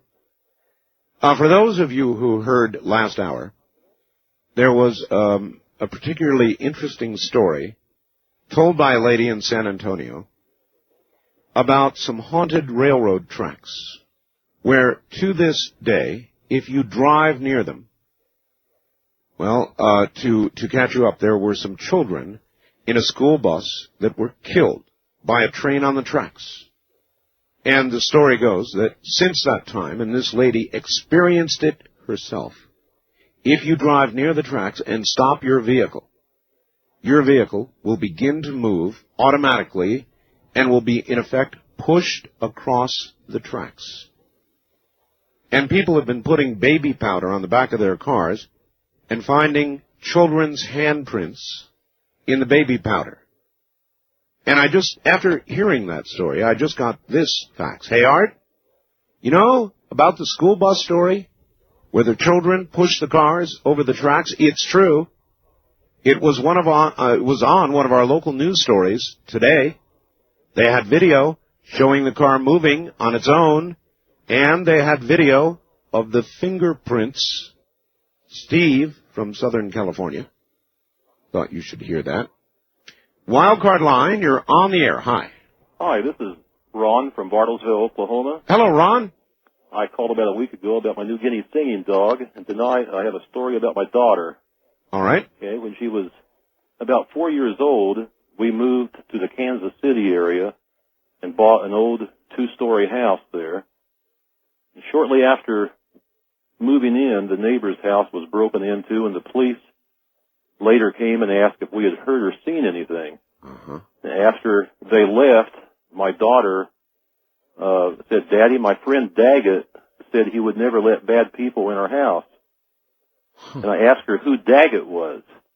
Yes. You know, I am from California originally. I know there's a Daggett, California. Yes, there is. And she had never been to California at that time, and I don't know where she came up with that name. So anyway, I asked her, Who's Daggett? Who's Daggett? Yep. She said that he lived in the house, and he'd been there for a long time. Well, my wife and I just wrote that off, childhood imagination. Imaginary playmate. Right. Well, anyway, we lived there about 4 years, and we constantly heard things, especially in the basement. And our washer and dryer were in the basement, and it got to where my wife wouldn't go down into the basement unless I was in the house, and then at night she wouldn't even go down at all unless I went with her. So I just got to where I did the laundry. Right. It may have been a trick on her part. A trick? Anyway, my daughter would occasionally run to the basement stairs and yell, "Be quiet, Daggett," and the noise would stop. Well, anyway, this was, like I say, just written off as, an old house that creaked in a child's imagination. Sure. But one night, I went into her bedroom to read her bedtime story, and we had a large, overstuffed chair sitting next to her bed, and I sat down in the chair, and it was like I had walked into a meat locker. I mean, it was so cold that it took my breath away. Uh-huh. And my daughter screamed, "Daddy, get off of Daggett." Oh, my. And from that point on... Sir, how old is your daughter now? Well, I'm... Like Paul Harvey says, this is the rest of the story. All right. My daughter is a freshman at a university here in Oklahoma that I won't give you the name of or the identifier, but anyway, she is president of the university's pagan society. So she's a witch. She is a member, or whatever you call it, of the group called Wicca. Yes, those are witches. So she is all excited right now. She just called me about an hour ago. You know, the big goings on. You know, that they're having big overnight bonfire and. Oh, I'm sure it's a big day. I don't. It's a big day. I don't even ask questions about what's going on. Do you ask? Do you ask do about? Not know. I understand. Do you ask about Daggett ever? Well, that was funny. I asked her tonight, and. Well, listen, we're not going to have time. I'm at a break point. That's a hell of a story, though, sir, and I appreciate it. Daggett in the chair. No, thank you. Late one night, when my eyes beheld an eerie sight, how my monster from his slab began to rise, and suddenly, to my surprise, He did the math. He did the monster man. The monster man. It was a graveyard smash. We'll be right back. I think. He did the math. He did the monster. From my laboratory in the castle east to the master bedroom where the vampires feast. All right, back to the lines we go. First time caller line. You're on the air. Hi. Good morning, Mr. Bell. Good morning. Well, this story goes back about 15 years ago up in Washington State. All right. Are you in Washington? No, I'm right here in Pahrump, Nevada. Oh, you're in Pahrump? Yep. Excellent. I'm your neighbor. All right. All right. I was living in a real nice cabin up above a lake. It was an old cabin built in the early 1900s. And I'm a jeweler by trade, and I do a lot of work late at night. I'm a late night hawker. I kept feeling something over my shoulder, and my wife would be up in bed. One night I turned around real quick, and I said, "Damn it, leave me alone." And nothing happened. And I didn't feel it anymore. Well, I talked to my wife about it, and I have had encounters before. I says, you know, this thing ain't going to hurt me, or I would have done it. So that night, late, and I'm working away, and I said, hey, listen, whoever you are, I'm sorry. I didn't mean to hurt your feelings. Come back. About an hour later, I feel something over my shoulder. Yes. Kiddingly, I started nicknaming him Henry. Yes. A week, 2 weeks goes by, and my wife's sitting there, and I say something about Henry, and a voice comes up, and it says, my name's not Henry, it's Harry. Harry. I'm glad this didn't happen in Pahrump. Yeah, but it was really crazy. I mean, we all went wacko, of course. Time goes by, and we start communicating. Wait. Slow up. Yeah. He said his name was Harry. He said his name was Harry. Now, was this out loud? No. You heard this in your mind? Exactly. But it's together. We both hear this. That's bad. And I'm speaking out loud to him. Yes. And he's answering in your head. Yeah. And your wife. Exactly. Great. So I'm talking away, and I actually through time. This is over weeks, maybe even a couple months, and I feel him every night on my shoulder watching me. One night he says to me, "Tell your wife I'm sorry. I didn't mean to scare her. I will not do it again." Okay. The next day, of course, I wake up late. The next day, she says, "Your buddy visited me last night and scared the hell out of me."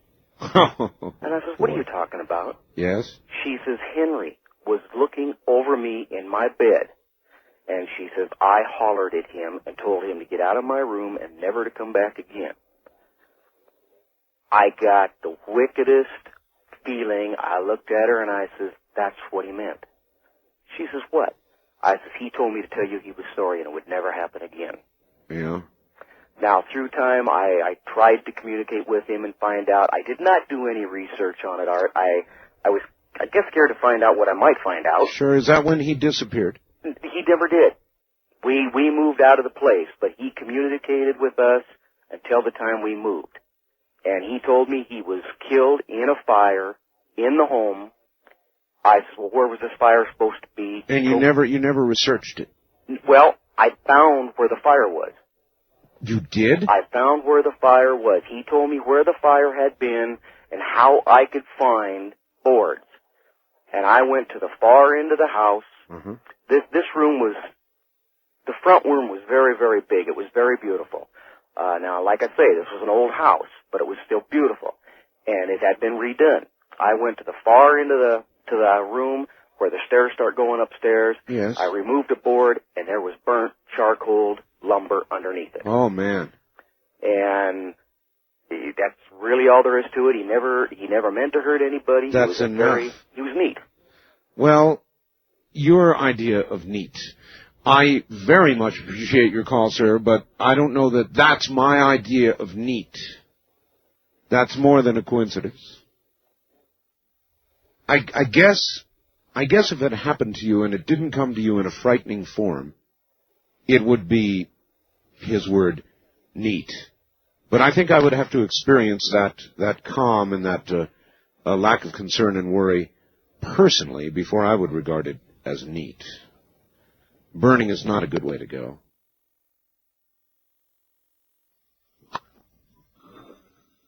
This is the CBC Radio Network. Wildcard Line, you're on the air. Hello. Happy Halloween, Art. And to you, sir. About 1982, I had just remarried, and I was working a swing shift. And a guy, it was Halloween, we were sitting around talking, and a guy was telling me that his son was putting up psychedelic posters in his bedroom, yes, and something kept tearing them off the walls. And I asked him where he lived and found out that he was kind of close to where I lived. And my buddy and I and our wives went out one night, summer night, 8 months later, and took a Ouija board in the back of my pickup truck. We parked in a deserted canyon, a box canyon adjacent to this housing tract where this man lived. And my wife and I started playing with the Ouija board, and it has never worked for me, so I couldn't get anything. Well, then Conrad, my friend, and one of the girls tried it, nothing happened, and then the two girls tried it, and they started asking questions and started getting answers that there was a spirit there. Mm-hmm. And my friend Conrad is making notes on a pad of paper, and I was sitting there, and all of a sudden I got this real weird feeling come over me. And we had some folding chairs, and I picked up a folding chair and went over to the edge of a ravine and just sat down and had this calm. And then the next thing I know, my buddy Conrad is shaking. He says, "Dick, are you okay? Are you okay?" And I said, "What happened?" And he says, "Listen to this." And he'd come over with a tape recorder, and I had been sitting there chanting some really weird stuff, and he had it on the tape recorder. And he says, "What is this?" And I says, "I don't know." I says, "I don't know where it came from." Well, then Conrad got a weird feeling. We went back to the truck. The girls were sitting there kind of shook up. And then Conrad went and sat in that chair, and he had the paper still in his hand, and he started writing. And he wrote 3 pages of what would look like, at the time I thought like maybe kind of Chinese. And then later I found out it looks like what the Lakota Sioux writing used to look like.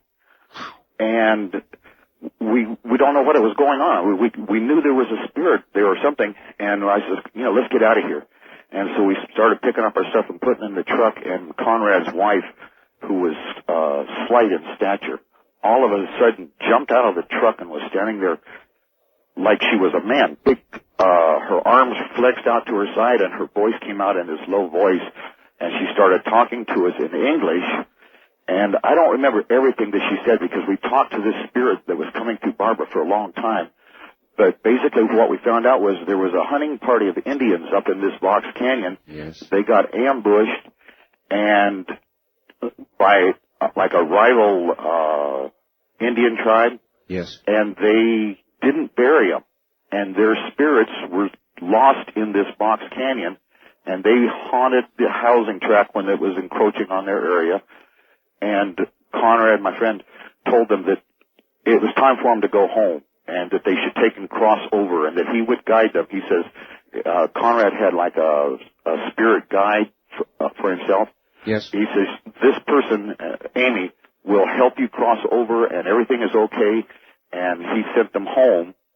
And then about a month later, I talked to the guy at work. He says, he says, I was telling you about all that problems I was having in my kid's room. He says, we haven't had any more problems. So we solved his problem by getting rid of the spirits that were lost there and never buried. You did a good thing. I don't know that I could have gone that far with it. Please give me your fax number. It's area code 702. Yes. 727-8499. 8499. Yep. Do you have a blue picture of Charlton Heston or David Canary in your house? No comment, sir. I appreciate the call. Well, I don't know that I would have lasted that long. That's possession. Automatic writing. Speaking in tongues. And then finally, serious possession. And I think before then I would have been gone. Hi, Art. I've got a true story for you and your listeners. When I was in high school, I met this nice family from overseas who bought a home in our neighborhood. As time went by, they became my friends. Subsequently, they offered to let me actually stay with them rent-free if I would help them fix up another home. I thought it'd be fun, and with the approval of my parents, I did that. What followed was sometimes wonderful, and at other times a truly awful horror. I believe I was somehow warned to leave by a force that bothered everyone but me. I felt protected by something, and I think it may have been my deceased brother who passed a few years earlier. As I tried to tell members of the family the things I saw, I was met with deaf ears. Finally, one night, I talked one member of the family into playing some Scrabble with me. When we finished playing Scrabble, I left the board on the floor, and the tiles just muscled about on top. I awoke to find the Scrabble board with words so ugly I can't even say them, let alone tell them to you. Needless to say, cuss words. When I called up a member of the family to see, they just shrugged their shoulders.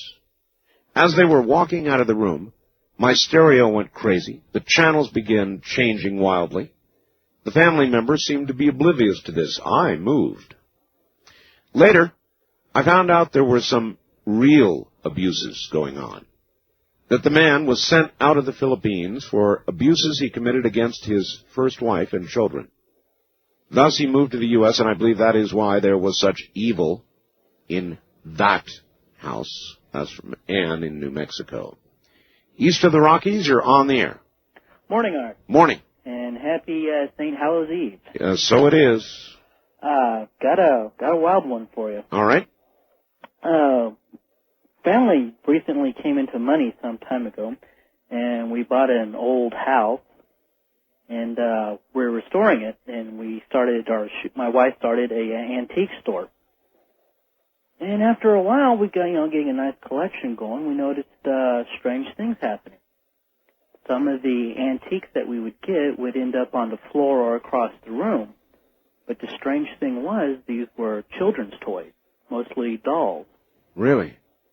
And this went on for a while, and then... They were moving by themselves? Well, we'd lock up at the end of the night, and in the morning when we come down, that's where they'd be. Okay. No longer in the place on the shelf. So what did you presume? That you were being broken into or something? Well, we really weren't sure what was going on. We thought maybe we had mice or something, and then my aunt, who does a lot of these, who's into a lot of this, I thought maybe there's something to it. It was all harmless, and then we started hearing a child cry late at night, and we thought it was our daughter. Uh-huh. We'd go running into her room, and there she is, sound asleep. Uh-huh. And then later on after that, some of the toys in her room was being tossed around or misplaced. Uh-huh. And this started getting a little creepy. We moved into a friend's house for a while, and, we'd check in on the shop every morning, and same thing. Daughter's room, what was left, was still being tossed around. And no one was getting hurt. No one, nothing was happening to anyone, so, it was nice and safe. And then after a while, after we'd start, going on with the renovation, we knocked out an old wall, And the repairman said, "Hey, you're collecting antiques. Here's one for you."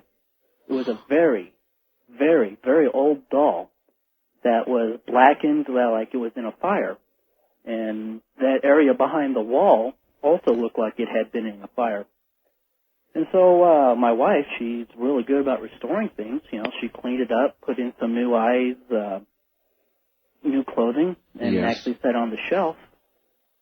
And nothing really happened after that. Everything had calmed down. Maybe you had found the center of it, and you cured it somehow.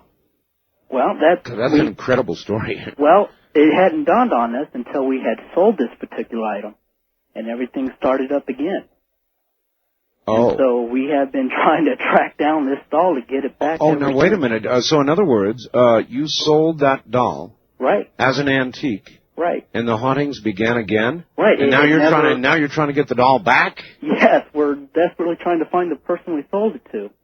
Did some research on the house.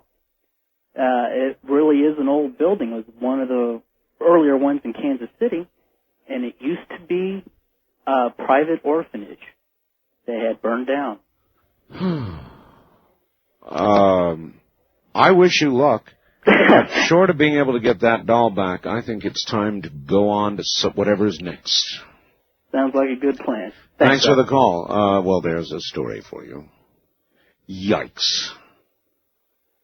I thought it was over, but he sold the doll, and now it is returned. Whatever it is, it wants that doll back, and I suspect if it doesn't get it, well, as I said, sir, there have got to be other things for you to do. West of the Rockies, you're on the air. Yeah, I've got a real weird story for you. All right, where are you? In Mountain Lake Terrace, all right, north of Seattle. Yes, sir? A long time ago, when I was about 11 years old, one of my mom's friend's son was killed on Halloween.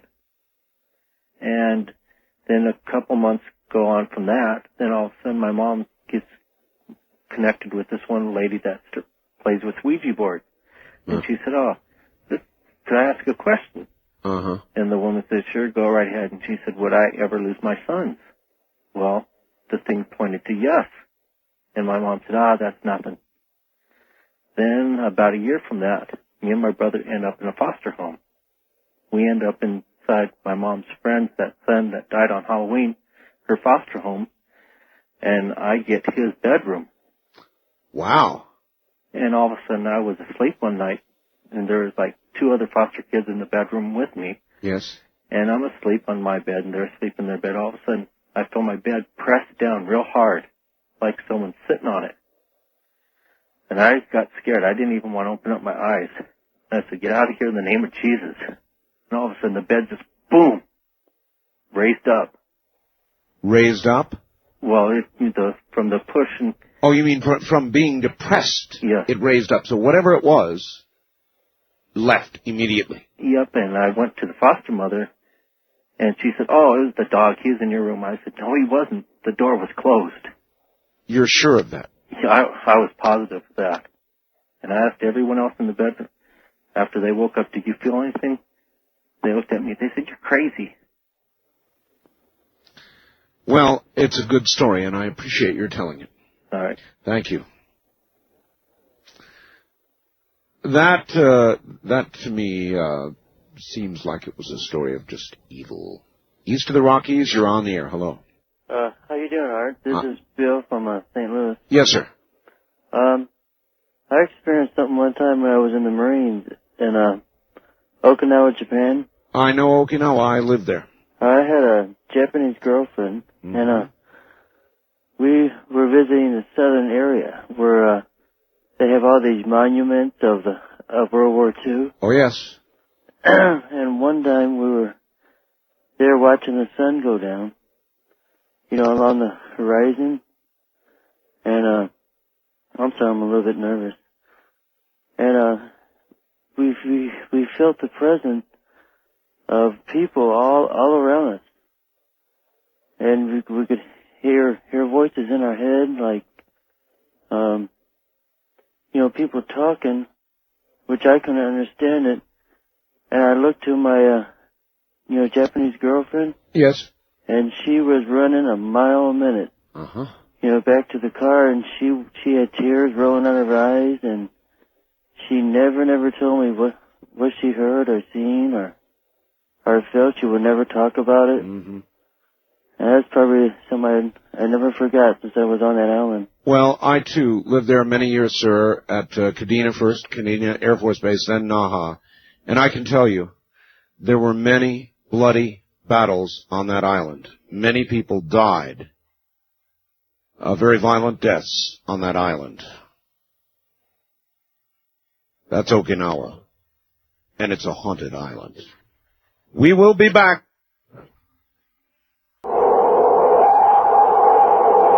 Nothing you want to meet in the woods late at night, believe me. East of the Rockies, you're on the air. Good morning. Where are you calling from, please? I'm calling from Essex Junction, Vermont. Essex Junction, Vermont. All right, welcome to the program. My story was really creepy because I never believed in it. My best friend and I got to be real close when we were growing up, and this happened in Connecticut. And his father was killed, and after that, it was probably 2 or 3 months after that, he told me one day that he thought that somebody was watching him, that he would see a man like across the street, or if he was in a store, he could see a man outside on the street, across the street, watching him. And I said, well, you're out of your mind, or have you ever told anybody, call the cops or anything? And he said no. And he was a pretty conservative kid. We were about 17 at the time. And one day, and this kept happening more frequently. It wouldn't happen just once a month. Sometimes it was happening 2, 3 times a month, and sometimes it was happening once a week. And one day I went over to his house, and I walked through the door and went into the kitchen, and he was sitting at the kitchen table talking to a guy. And I just saw this guy for an instant, and my friend looked at me, and when we both looked to where this guy was sitting, he wasn't sitting there anymore. Just gone. I didn't see him disappear. He couldn't have left. I was standing in the doorway, and it was just very, very strange. We got, a real cold chill. And I asked him what he was talking about, and he said that they were talking about things that this guy had done in his life. And I said, well, where did he come from? And he said was just in the house. Huh. You're the second call like that tonight. There was a lady who called, also about a young boy who just appeared and talked with her. And she didn't think anything that strange of it at the time, which surprised me. And this sounds just like that. Well, I'll tell you, it sure scared me because I didn't see this. And I mean, this was a real guy. I mean, he was there. And then... Well, something. Neither one of us saw him disappear. It wasn't, a foggy image or anything. It was... I understand. Something was there, sir. Something was there. Thank you very much for the call. Vermont is kind of a, all of New England, for that matter, is a little bit older. Goes back to the beginning of our country, and there's a lot of history. Let me put it that way. Thank you very much. Thank you. You take care. West of the Rockies, you're on the air. Good morning. Good morning, Art. This is Johnny from Hawaii Kai. In Hawaii, yes. Yes, I wanted to share a true story that happened to our family in 1971. We had just recently moved from Los Angeles to Escondido, California. Oh, yes. And my dad was working the night shift. He was a deputy sheriff in San Diego. And we'd been in this house about a week now. And I had fallen, it was the middle of the summer, I had fallen asleep in the living room watching TV. And I would say about somewhere around 1, 2 o'clock in the morning, something came by me and whisked by my shoulder and kind of woke me up out of a dead sleep. And when I lifted the covers off my head to see what was there was nothing there at all. But whatever was next to me or what had woken me up had scared me so bad to the point that I was like paralyzed. I couldn't move at all. And all I could think of was trying to get back. I was 11 years old at the time, trying to get back to where my mom's bedroom was at the time. I couldn't move at all. I was just frightened. I felt an eerie presence around me. Mm-hmm. And within about 5 minutes of me being woken up, the light in my mom's bedroom had went on, and my brother Jerry was sleeping with my mom back in the back bedroom. Right. Because my dad was at work. Anyways, the light went on. As soon as that light went on, I ran as fast as I could from the living room all the way to the back of the house to where my mom was, and something had woke her up as well. And I told her, well, I'm going to let the dog in because there's something in the house. Good move. As soon as we opened up that back door and let our German Shepherd come in, the dog just started barking like crazy. It just was going down the hall. Whatever was in the house, whatever spirit or whatever it was, the dog was actually backing the spirit away to keep the spirit away from us. I believe that animals can sense them. Right. And I'll tell you what, none of us the rest of that night got any sleep whatsoever. And within, I think, the next day or so, I don't remember exactly how many days it was, but I'm pretty sure it was like the next day when my dad had got home, we called the priest and had a priest come over and bless the house and everything. And ever since that time, we've never felt, never had any problems with it at all. Well, it works, and thank you. Things do haunt places. There is no question about it. Personally, I never liked closets. I still don't. When I was young, well, I really don't want to relate all of the stories. Suffice it to say that as an adult, I don't go to sleep with open closets. I close them.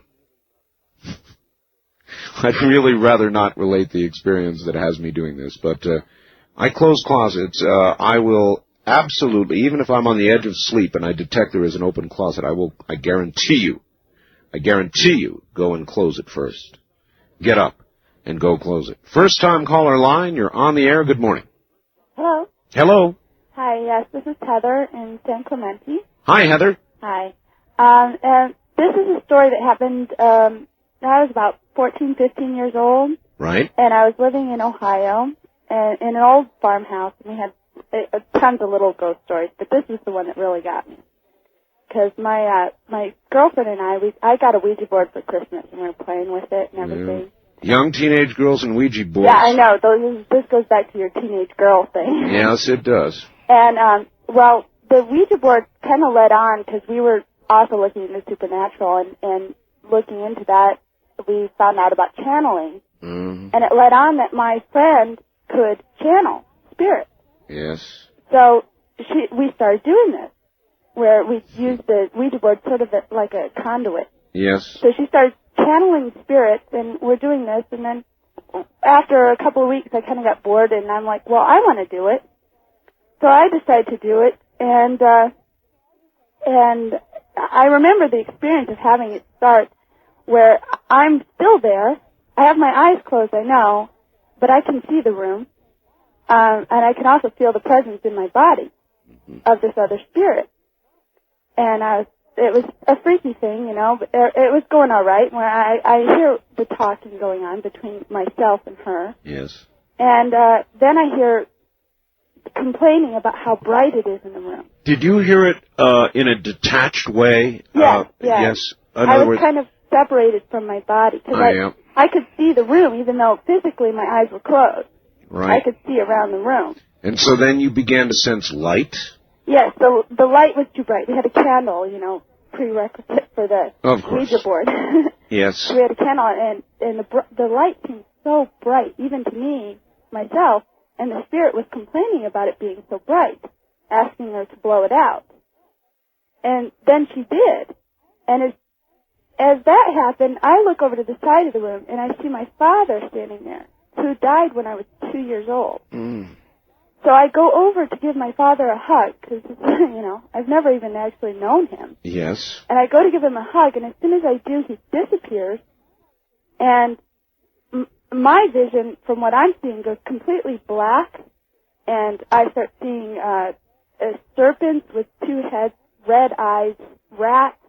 Everything is black with red eyes. It's horrible. And then the next thing that I come to realize is the lights are on, and she's just panicked. She's like, and I run to the bathroom because I can't even breathe. My heart hurts, my chest hurts. I have this burning sensation in my whole body. Yep. I can't even get a breath. How old are you now? I'm 25 now, 24 now. 25. Yeah. 24. Look, what you did was very dangerous. Oh, I know that. Now, I mean, after that, we never did anything like that again. Well, there are probably a lot of teenage girls sitting up listening tonight. And when I had Brad Steiger on the other night, he said, you know, you can tell them, but they're not going to listen. They're going to do it anyway. Oh, it is. It's bad. You don't mess around with that stuff, you know. You don't mess around with that, and I'm not surprised. I really thank you for that story, and I'm sure that you never touched it again. Yeah, especially not in that way. I appreciate it, dear. All right. Thank you. Teenage girls and Ouija boards. It's really a volatile combination. Wildcard line, you're on the air. Hello. Hello, Art. Hi. It's great to talk to you. This is Mike from Long Beach. Hi, Mike. This is a story that happened in a place called Claxton, Georgia. Claxton, Georgia. Not too far from Savannah, All right.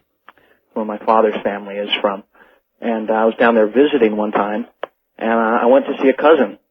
And actually, I had another cousin along with me, and my girlfriend at the time. I'm a little nervous, Art. I'm sorry. Oh, that's all right. Just tell the story. Okay. My cousin said, have you ever seen a ghost before? And I said, no. And he said, would you like to see one? Well, I said, I sure would. Oh, really? And my girlfriend, oh, really? Yeah, my girlfriend was into the Stephen King novels and Anne Rice, and she was ready to go too. So he said, we need to go to this place in the woods. And yeah. So we decided to go, and there was a little bridge there. You're like the woman in the low-cut dress that goes right to the basement. I mean, you went out to the woods? We went out to the woods. All right. He assured us that he had been several times, and he had taken friends.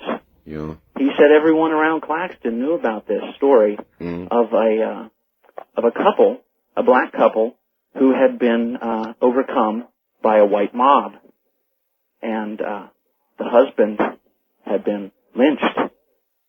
And he said, if we go to this bridge that was near the site of the lynching, yes, and here's the tricky part, Art. We had to walk across the bridge with our heads down, as though we had been lynched. And we walked across the bridge, all the way across, and then we walked back to the center, and we looked up, and across the road, it was a little hill and a lot of trees, and we just waited. And all at the same time, we said, I see it. We saw her come out of the woods. Her? Her. We saw her. She was looking for the spirit of her husband. Uh-huh. And, oh, man. Oh, man, is right. I mean, to me, that's going too far to have a truly frightening experience. Well, I wasn't very frightened.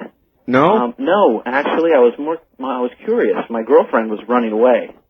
That would have been me. that would have been you. But I was very curious, and she seemed to be moving in slow motion, coming down the hill towards us, darting back into the trees, and then coming down a little bit further and reappearing. And although her shape was she looked torn and tattered, but she was like a green glow.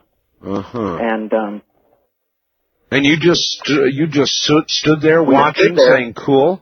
We stood there. One of my cousins left, who hadn't seen it before. He ran away. Smart cousin, yeah. The smart cousin. And my girlfriend was running too.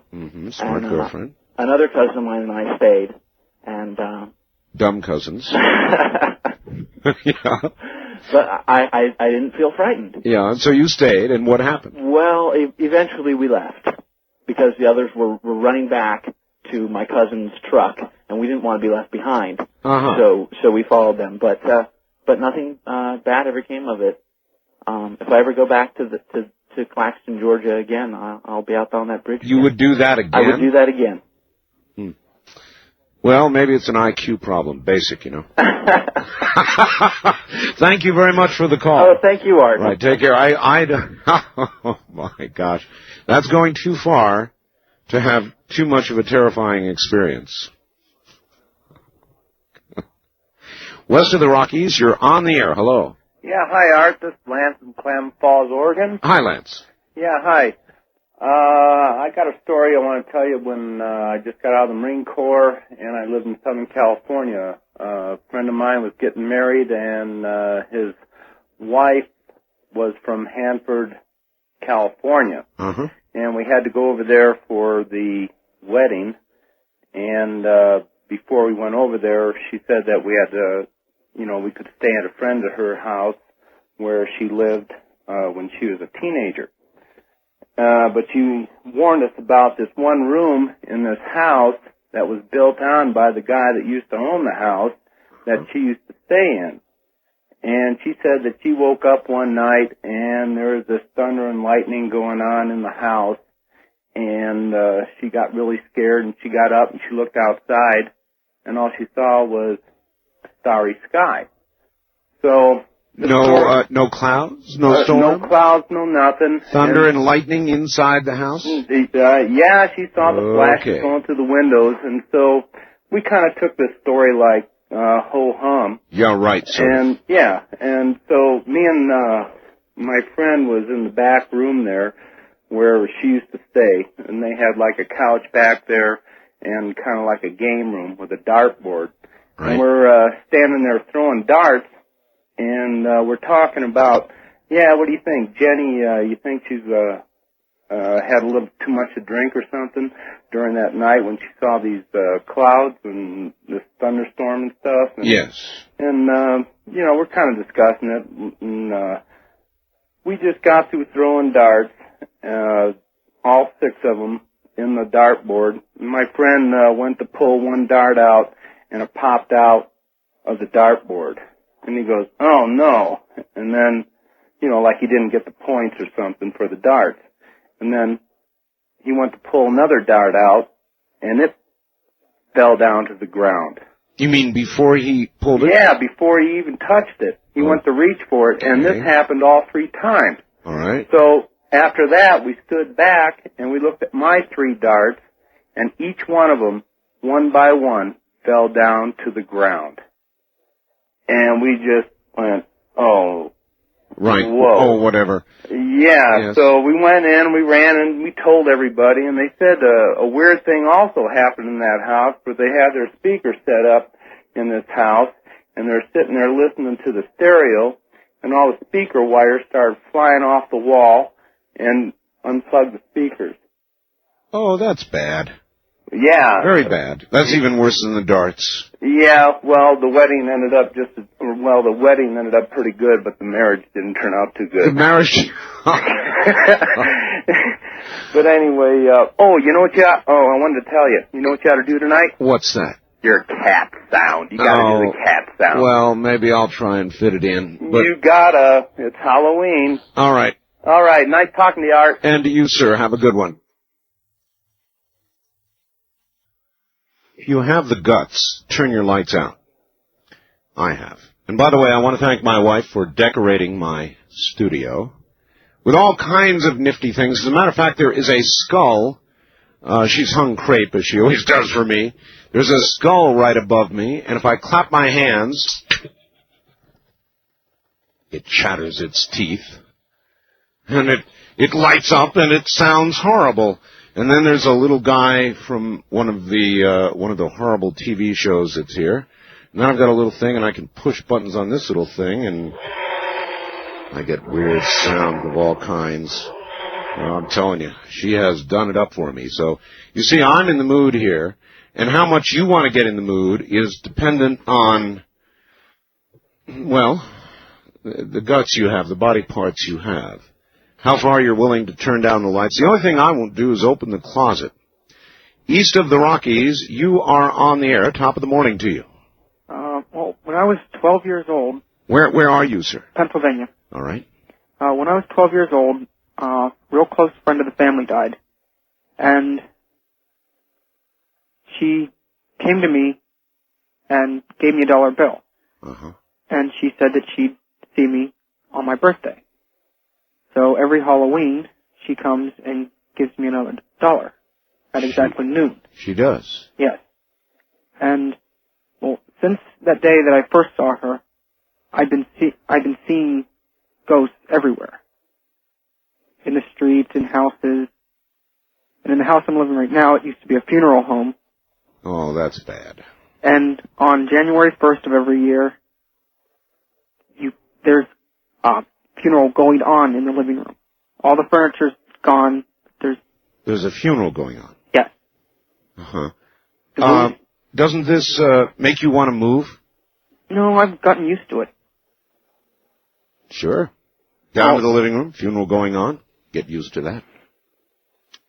Well, it's only one day a year. It'd be one day too many for me. And then you're seeing ghosts everywhere anyway. You're beginning to see entities. How do you feel about that? Well, it doesn't really scare me. They can't harm me. How do you know that? Well, ghosts don't harm you. How do you know that? Because I've talked to them.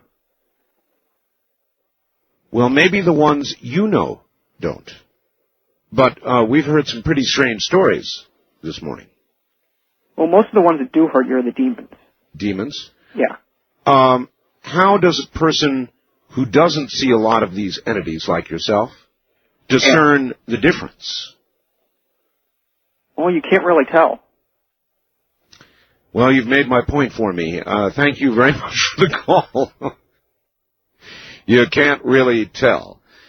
First-time caller line, you're on the air. Hi. Hi, good morning. Good morning to you. Let me tell you something real fast, though, before I tell you my story, because I heard what you were saying about that clattering teeth, little skull thing you had. Yeah. Real quickly, this reminds me of something I almost forgot about. A few years ago, I worked at a hotel at a graveyard shift in San Diego. Oh, yes. And from my vantage point, right across is a restaurant which we shared the property with. And they were already closed, but there was one man left in there, and he was cleaning up.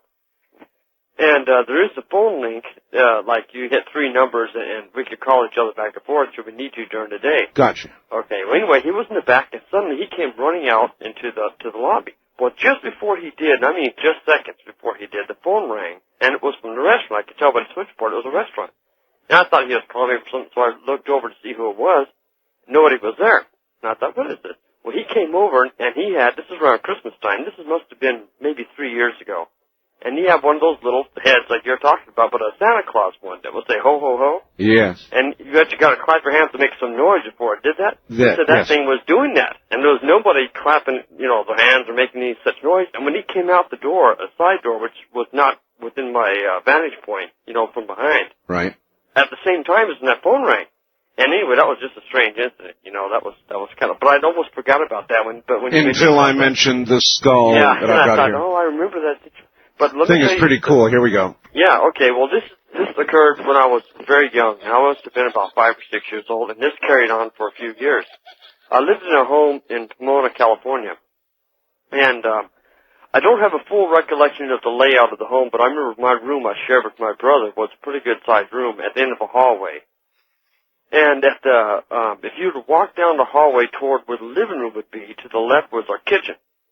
Now, my mother worked a graveyard shift during that time. She worked at a factory of some kind, and she had to leave real late at night. And I remember the first incident that ever occurred in that house was I lived kind of a strict family that the kids stayed in the room until they were allowed to get up in the morning for breakfast. We were real little, all of us, those 3 of us. My brother, myself, and my sister, who had another room in a different part of the house. Well, I remember all the noises that I would hear. My mother making coffee, stirring the cup and setting the cup down, and then turning the lights off, and then going out the front door, closing it, locking it, jumping in her car, and leaving. The whole sequence of sounds was always the same, because I was pretty much awake during that time. You get used to the rhythm of a house. The rhythm of the house, exactly. Well, I do remember the first incident that I can actually recall directly was hearing, after she was gone, and the house dark again, I heard the sound of the coffee cup clanking down on the counter. Now, this happened, that was pretty much it at first, and I thought, now, what is this? I started getting curious because I know that she left for work, Well, one night, I heard the coffee cup go down, and I saw the light turn on after my mom had left. So I got up, and I went to see if my mom had come back somehow. Well, I go to the kitchen, and nobody is there. Now, incidents started to increase like this, and I would tell my dad, and I would tell my mother, I would tell any adult that would listen to me, including parents of my friends, and they all thought I was dreaming, and, they didn't believe me. They don't listen to kids enough, I don't think. I know. Well, incidents started to increase, and also something else started happening too. My dogs would get out, and we had 2 short-haired dogs. We let in at nighttime, and we had them in the back room. We had the wash machine and dryer. And pretty much I wouldn't say every day, but I'd say at least once a week, the dogs would get out, and they'd come tearing up the hallway and jumping on our beds and stuff, and my dad would get myself and my brother in trouble for that, thinking that we're letting the dogs out. Never once did either my brother or I ever do that, ever. But we're accused of it pretty much every day, because it seemed as though that was happening. And I'm beginning to wonder about that now. But the incidents that I know were spiritual in nature started to increase. For example, when I would wake up suddenly with a start during the night, and something would wake me up, and why or how sharply I can't really explain. But there would be a very, very cold presence in the room, extremely cold, and it would be hovering right over my bed. And I know it was something, but I didn't know what it was.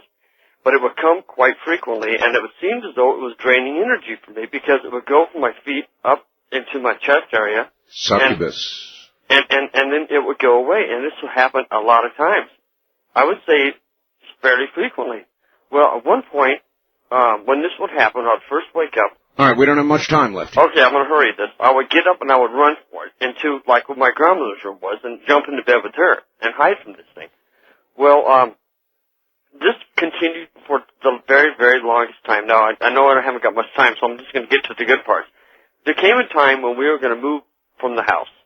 And I remember telling this whatever, that you'll never bother me again. You'll never, ever bother me again. We moved to a house in Ontario, California. Within about a year or so, I was in about the 4th grade by this time. I remember this incident very specifically, looking up the hallway and seeing a very short man, very white, glowing like a powdery white color, walking up the hallway. Hands in his pockets like wearing a Navy pea coat, and his head was crouched down. He went right into my room.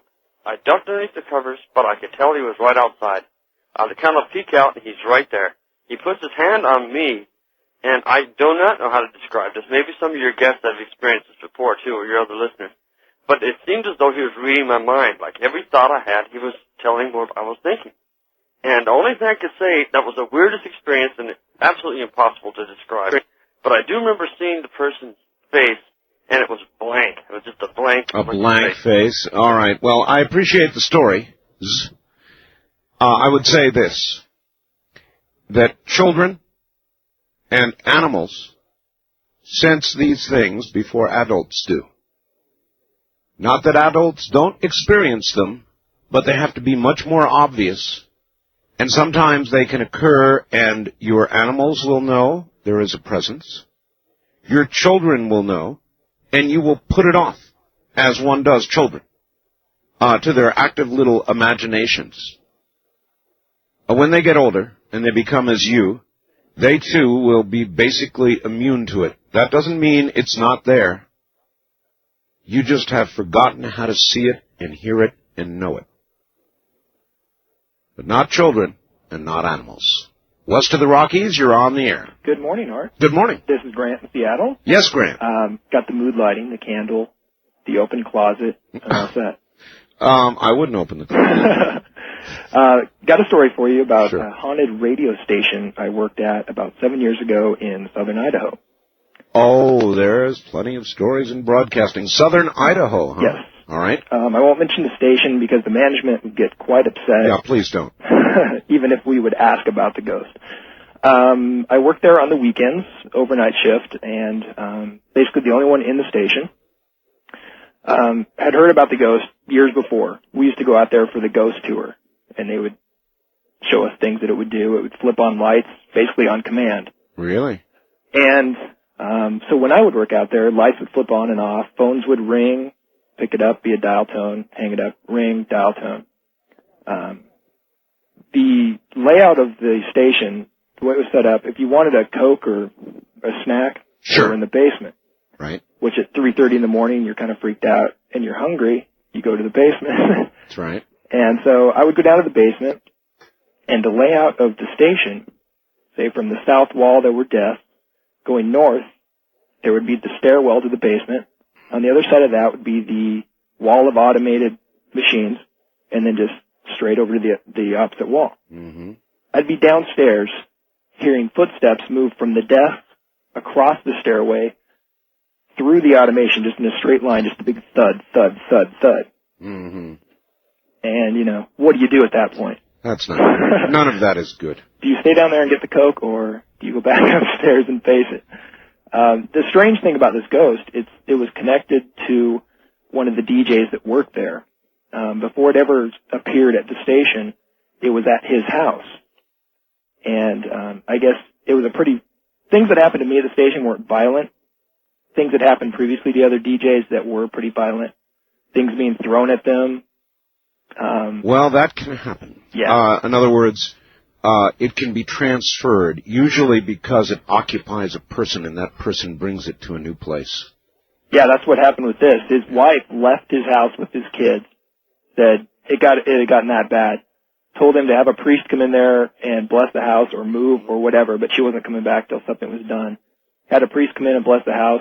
The minute they did that, stopped there, everything started up out at the radio station where he worked. Yeah, there you are. All right, well, see, it was forced out of one location, transferred itself. Interesting. Very interesting. Wildcard line, you're on the air. Hi. Hello, Art. Pat here, KSFO, San Francisco. Hello, Pat. Boy, I'm ready to run just like you. A lot of these stories, I'd be gone just like you. That's right. Teenager, Golden Gate Park, a place called, well, maybe the kids called it Dark Valley. Used to ride our bikes through there in the evening. Of course, on the streets, it'd be much lighter, but down amongst the trees, there was a nice road we used to love to take. It dipped down, and then we'd pedal like hell to get to the other end. I'd have to say Grim Reaper. Whether man in a costume, Art, I have no idea. Pedaling down, about 5 in the evening, mighty dark. Oh, yes. And with a friend on our Schwinn's or on single speed bikes. And it's dark near the tree line. We're in a road about 6 feet wide. Sure enough, the perfect example. Just out of the darkness walks. Black cape, hood, front of the face, baggy hood, can't see the face, gleaming sickle. In other words, a normal San Francisco resident. No, exactly. Just kidding. You mean even with a sickle and everything? I couldn't believe it, Art. I couldn't believe it. And, of course, he comes out of it just as we pass. And the arm goes up. I'm screaming by now. Oh, my God. You're on a screaming. Schwinn. My buddy pedaling like hell. Yeah. And I go like right under his arm. The cape touches me. Oh, man. Okay, and we're out of there.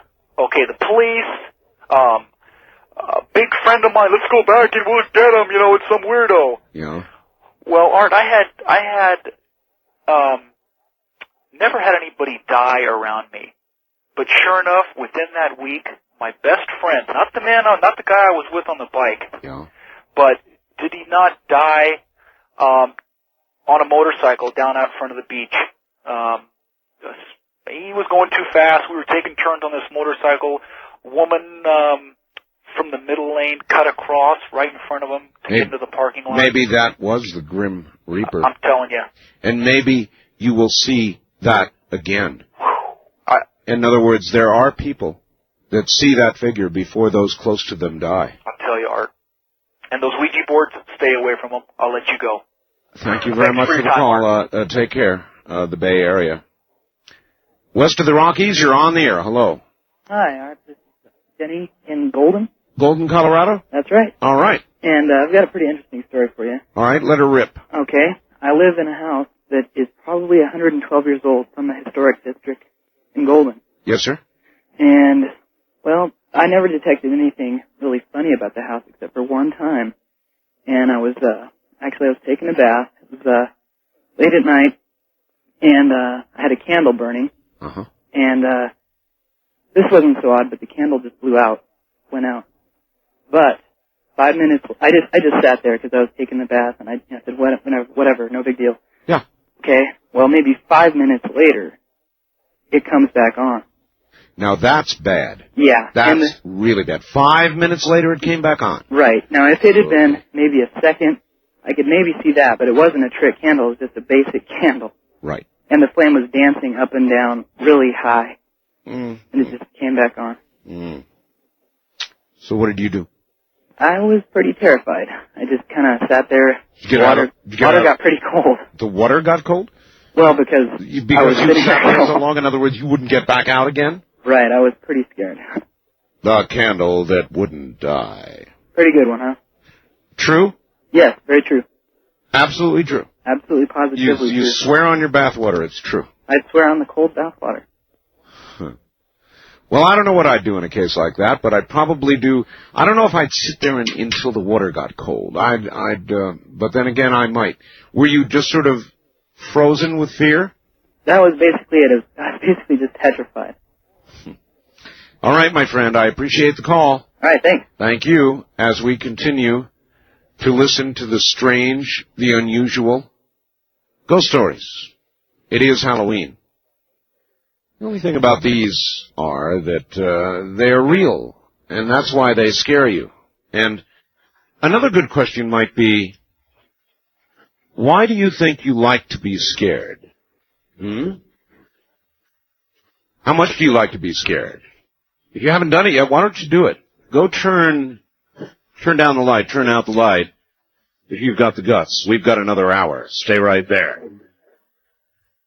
On the first-time caller line, you're on the air. Hi. Hi, how are you? Fine. Where are you, sir? I'm fine. Where am I? Yes. I'm calling from Ojai, California. Oh, hi. I know it well, all right? Well, very well. Back in 1981, I was 19 years old in Arkansas. Yes, sir. Okay, and I was with an acquaintance that night, and he was into the occult. Okay. Now, I was not. We said goodnight. I went home, and it was just getting dark, and I went to bed. Okay, I'm facing the wall, and then starting to doze off, and not quite asleep. I get an eerie feeling, and the room gets chilly. I turn over to my other side. There's the man that I was with earlier on that evening. Bad sign. And I looked at him, I said, "What are you doing here?" I said, "How'd you get in?" Because I had the door deadbolted and chained. Mm-hmm. And he just looked at me, and he just laughed. He goes, "John." And that was all that he said. And so then I got up. I was awake. I got up, and I followed him. And he led me into the kitchen. Mm-hmm. I flipped on the switch. The light went on. He disappeared. So I went to the door, and it was deadbolted and still chained. So, actually, I wasn't scared that night when it happened. However, every night there on out, I went to sleep with the light on for quite a while. I'm sure you did. Yes, sir, I did. And I asked him about the next day, and he just chuckled. So, not quite a ghost story because he was still alive, but I did see him there, and he disappeared. That's horrible, sir. And I wouldn't like that one bit. Whether he was alive or not, that would mean he had projected himself into your house. Right, but I believe in a spiritual world, but I believe in, well, I don't believe it was actually his spirit. I believe in demons, and I believe it was probably something that he did that caused that to happen for sure, but I don't actually believe that was I'm sure so. I mean, if he left, it was obvious he knew, so he had projected himself into that house in a physical form. That takes a lot of power. I've got to run. Thank you. Okay, good night. Good night. Listen to this one, folks. Dear Art, in 1975, I was stationed on the old USS Roosevelt aircraft carrier. We were on a med cruise in port in Sicily. While on leave, I went to the USO to call home. And my mother answered the phone and began crying as soon as she realized it was me. She told me, do not go back to the ship when it goes back to sea again. She was almost hysterical about it. She made me promise that I would not go no matter what might be done to me, even if it meant a court-martial. I was the supply officer's yeoman. So I made arrangements to fly to Naples, Italy, which was to be our next stop in 7 days. My job would be to set up water and garbage barges for the carrier when it arrived. My berthing area on the ship was all the way forward, just below the cat launchers. While the USS Roosevelt was going through the Messina Straits between Italy and Sicily, she collided with a Liberian wheat freighter. We hit it broadside. My berthing area collapsed the sleeping area, which had been pushed into it. The collision occurred about 2 a.m., and I would have been asleep at that time, and I would have very likely been killed. When the ship arrived in Naples, I couldn't believe what had happened. Mothers do know what's best, and it's signed simply Jerry. Wildcard line, you're on the air. Art, this is Forrest calling from Denver. Hello, Forrest. How are you? Fine. This is another Colorado law enforcement ghost story. Did you heard the one I read? Oh, yeah. Yeah, this one is, the officer will remain anonymous as well as the agency, if that's okay. That's fine. A couple years ago, a veteran officer in Colorado was on a routine night patrol on a kind of a misty night.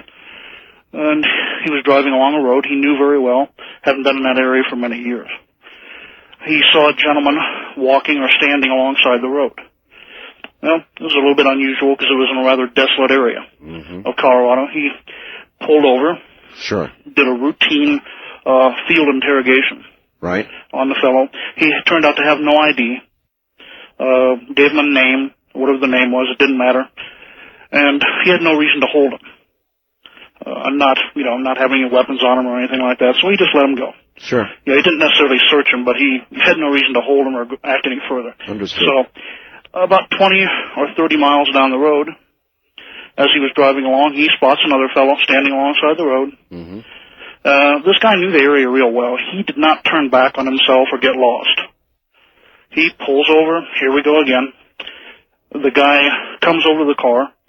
The officer rolls down the opposite window. The guy looks inside the patrolman's car. He realizes it's the same guy.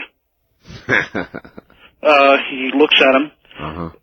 Is kind of taken aback, decides, hey, what's up with this? Gets out of his car, turns the lights on, walks around the car, proceeds to want to interrogate this fellow further, and he's just gone. He's just not there. True story? Yes. I have it on very good authority. Yes.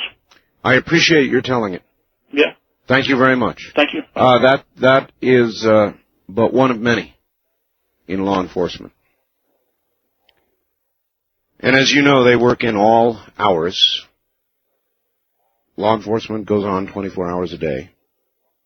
And so they're out there in the dark hours. And things happen.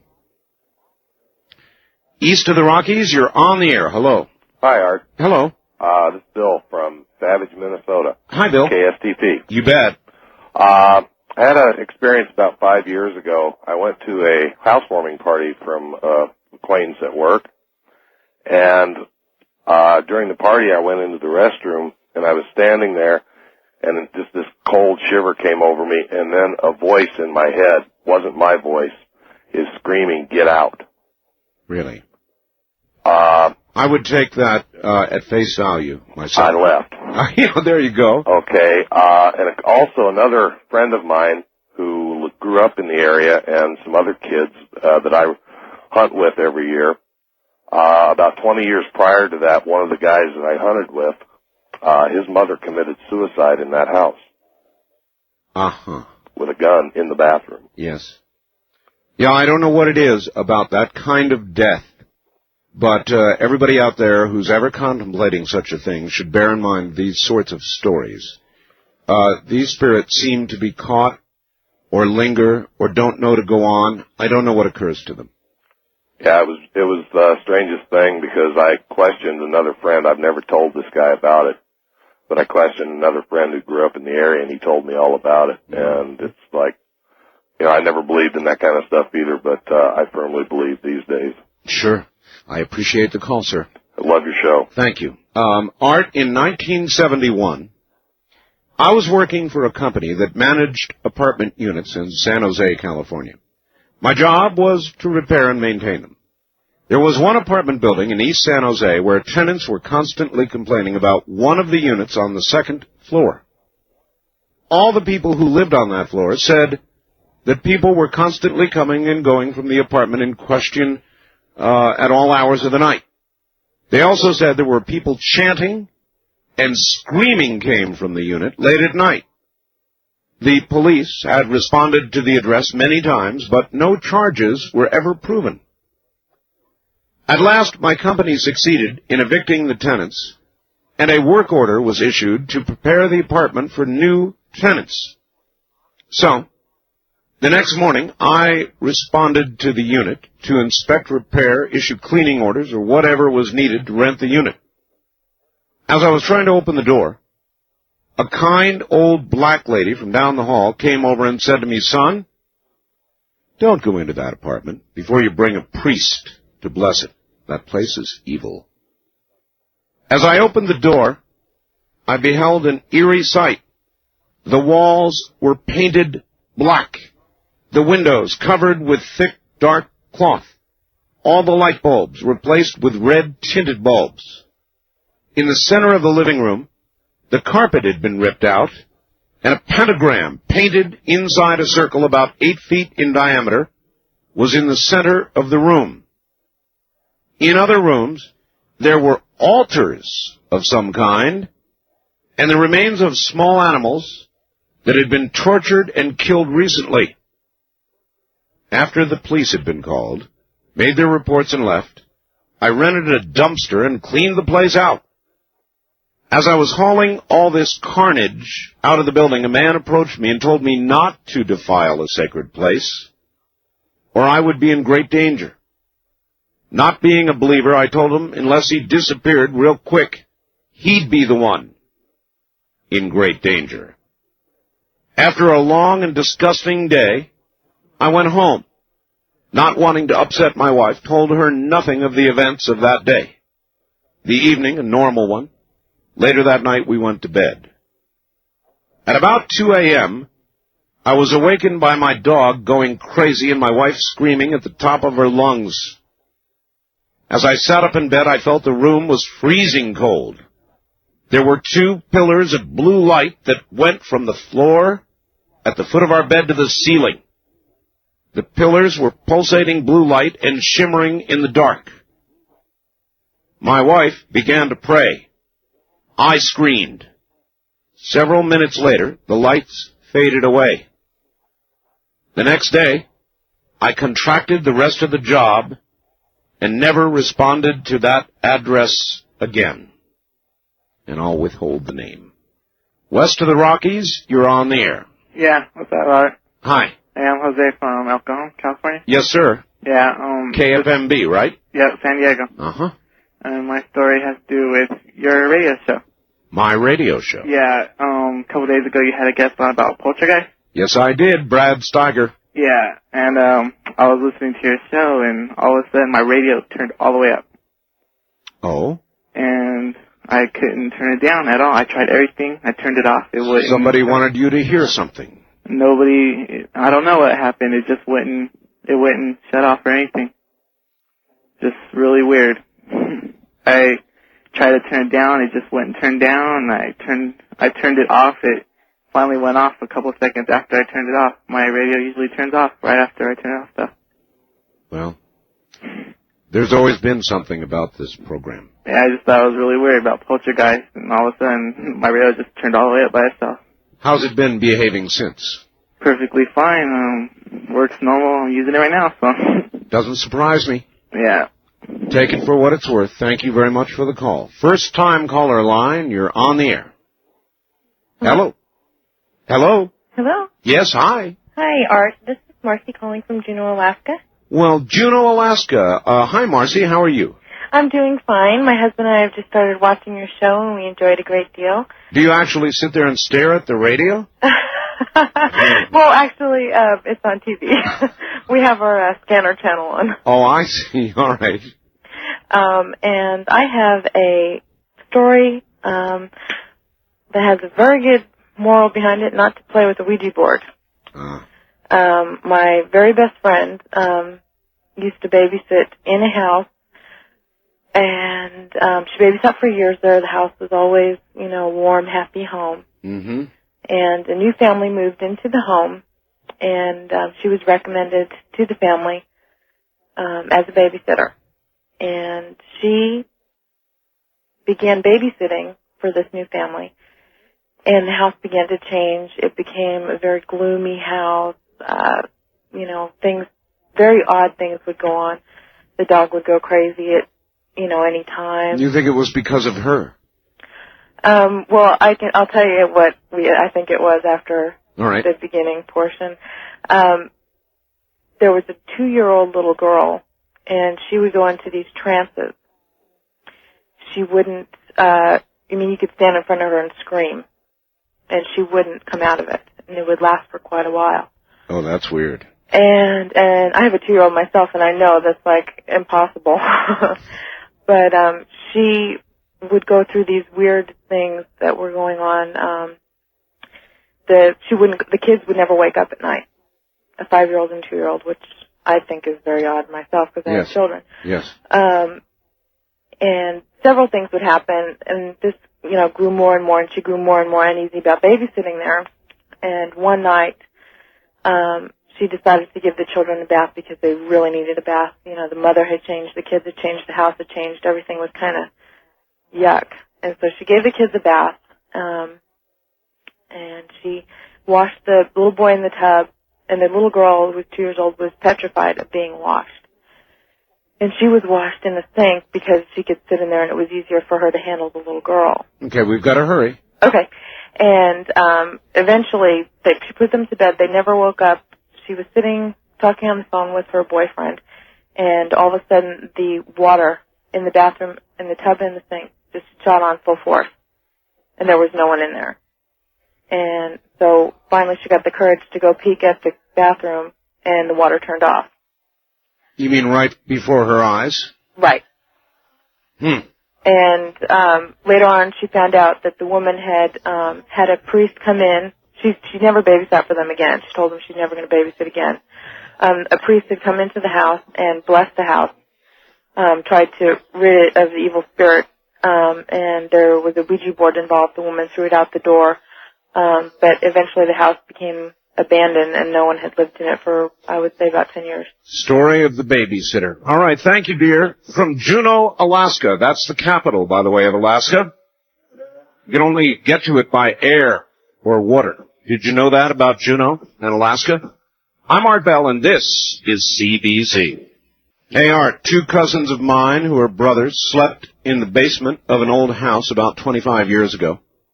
Both were teenagers. The younger was very angry with his father, who was divorced from his wife.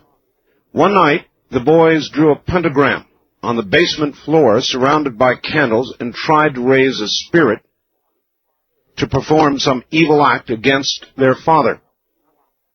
Well, after a while, with nothing having happened, the boys went to bed. In the basement, there was an anvil that was so heavy the boys together couldn't even budge it an inch.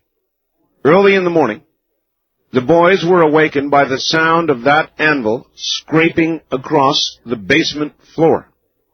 They turned on the lights, and indeed the anvil had moved several feet. Needless to say, they were frightened out of their wits. The elder of the boys never again would go anywhere near the basement. That's from Dennis in Kansas City. On our first-time caller line, you're on the air. Good morning. Good morning, Art. This is Brad, calling from San Diego. Hi, Brad. Hi, I was going to call with this story last year, and I get so frightened just thinking about it, I chickened out, so I'm going to give it a try this year. All right, give it your best shot. It was in Hawaii about 2 years ago. My wife was asleep, and I was out watching one of the shows they have at Waikiki every night. and there were two enormous horns, and it just sang like birds. And he was married to this beautiful young woman who would dance. And as I watched this woman during the evening, there was something about this woman that just completely bothered me, just unnerved me. Something unnatural about the way she danced. And as I watched her, at one point, I had a distinct feeling that I was watching a snake dance. It was just for a second, just kind of like an overshadowing, just something. I understand. And we had this eye contact, and she looked at me like, oh, the secret's out. And I was completely unnerved, and I walked back to the room and fell asleep. And was only asleep for maybe a couple minutes when my wife let out the most blood-curdling scream, jumped out of bed, ran to the door, was clawing at the door, trying to get out of the room. And wait. What was clawing at the door? My wife was. She jumped. She woke up screaming, jumped out of bed, ran to the door of our hotel room, and was clawing at the door on her knees, trying to get out of the room, just screaming, trying to get out of this room. And I brought her up, and she said she came to, and there was something standing over the bed, looking down at her. And it was just a couple of moments later. And I did my best to calm her down, and she went back to sleep almost immediately, almost like if you were talking to someone who had been walking in their sleep. And in the morning we spoke, and I had the distinct feeling that I had seen this lady dancing, that her familiar or whatever it was she used to do her act, had seen me and followed me back to the room. And the second I'd fallen asleep, this thing had hovered over my wife and woken her up and just... That is truly frightening. It scares me to death just saying it. Oh, well, thank you for bringing it to us. This was the right night. Thank you. Thank you, Art. Bye. Take care. Familiar. Do you know what a familiar is? Maybe you don't want to.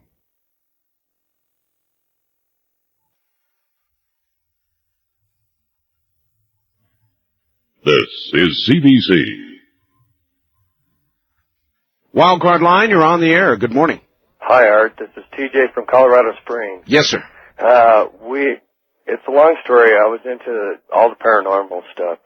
Had a friend who said he was a wizard, which intrigued me, and went through the stuff. We ended up going to Genesee Park at the summer solstice to see tree spirits. We got up to this one point in Genesee Park, and we were sitting there doing our little thing to see this, and the air felt heavy. Everything just started feeling bad. We started seeing little red eyes peering at us. Red eyes? Yeah, and they kept coming and stuff. So we decided to get out of there.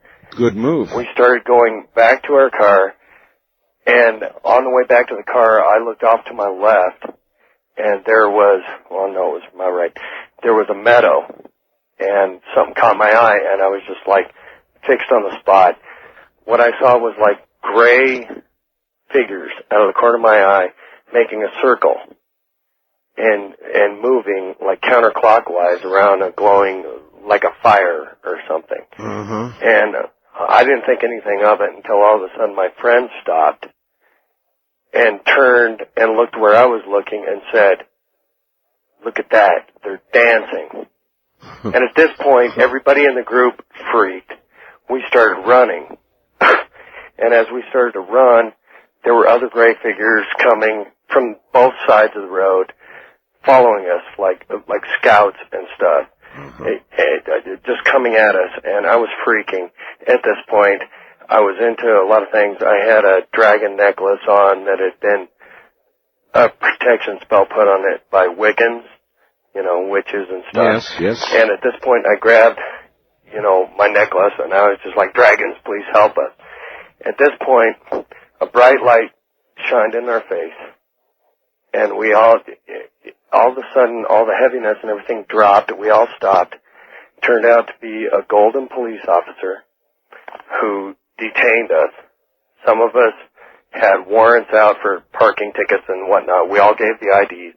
Everything went okay. We left. There's only one road going in and out, and we watched for him coming back, and he never came back. And we were all freaked out, but the next day we got our courage up and went back up in two separate groups without talking to each other. Yeah. We went up. I got about halfway up the mountain into the park. I saw my friend's car, which had just been redone and everything, just dead as a doornail.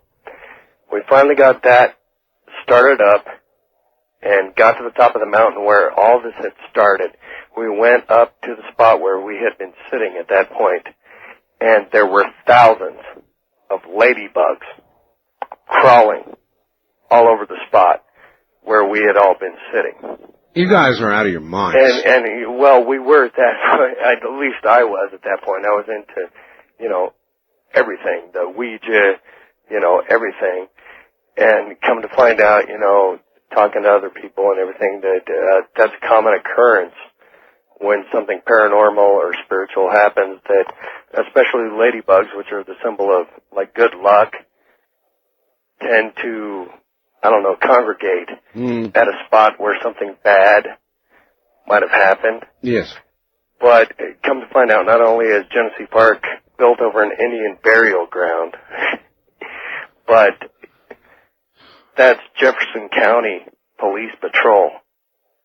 That's way out of the jurisdiction of Golden Police Department. They shouldn't have been there.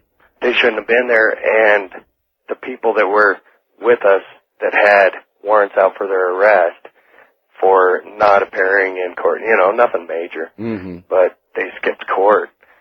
Nothing ever happened to that. But I'll tell you, to this day, I have not been back up there. I don't blame you. Finally, you made a right choice. God, that's a weird story. Whew. East of the Rockies, you're on the air. Hello. Hi, Art. Steve from South Dakota. Hello, Steve. I have a story that I haven't told too often, and I'm trying to recall it here as I listen to your show, but it happened to me when I was about 8 years old. What was it? I lived in Fort Madison, Iowa, down on the Mississippi River, and our family lived in a two-story farmhouse. It was a two-story brick house on a hill, and I used to sleep on the south side of the house, and I faced the pasture where I used to play cowboys and Indians when I was a boy. And above the pasture valley, there was a highway that curved about a half a mile around to the east of the house. There was one night that I couldn't sleep, and I just looked out the window, and I saw I saw these lights of a car coming around the highway. They came off the highway toward my window and disappeared into the valley where we always played. Well, I was petrified. This is a true story. I was absolutely petrified. I remember going in and, screaming to my mom and dad about it. And this happened 2 nights in a row. I can vividly remember this whole thing. A few days later, some friends of mine and I were playing down in the pasture. Yes. And toward the east, a light appeared. It was the same hue, the same size. And across this road, there was a grass airfield, and it was an airplane that had taken off. And the plane, we watched this plane, the front wheels, it was a Piper Cub, hit the phone wires and crashed nose into the highway. Oof. And we watched it crash. And it crashed. It was heading right for the place where these lights were that I had seen before. Wow. So it was a real crash? Yes, it was. Ooh, that is freaky. But it was the same size of light and the same color of light. And it was sort of like almost that I had some kind of a premonition or something. I understand, and I can thank you. I can understand there would be a premonition about that sort of event. That sort of event, a plane crash, a car crash, a death, would notch itself deeply into whatever space and time exists for such things. They are traumatic events. West of the Rockies, you're on the air. Hi, Art. Yes. It's Janice in Tacoma. I'm out delivering papers, so it's not the best night to be listening to this. Hi, Janice. But when I was first married, my husband and I lived in Redlands, California. He flew C-141s down there at Norton Air Force Base, and so I was home alone a lot.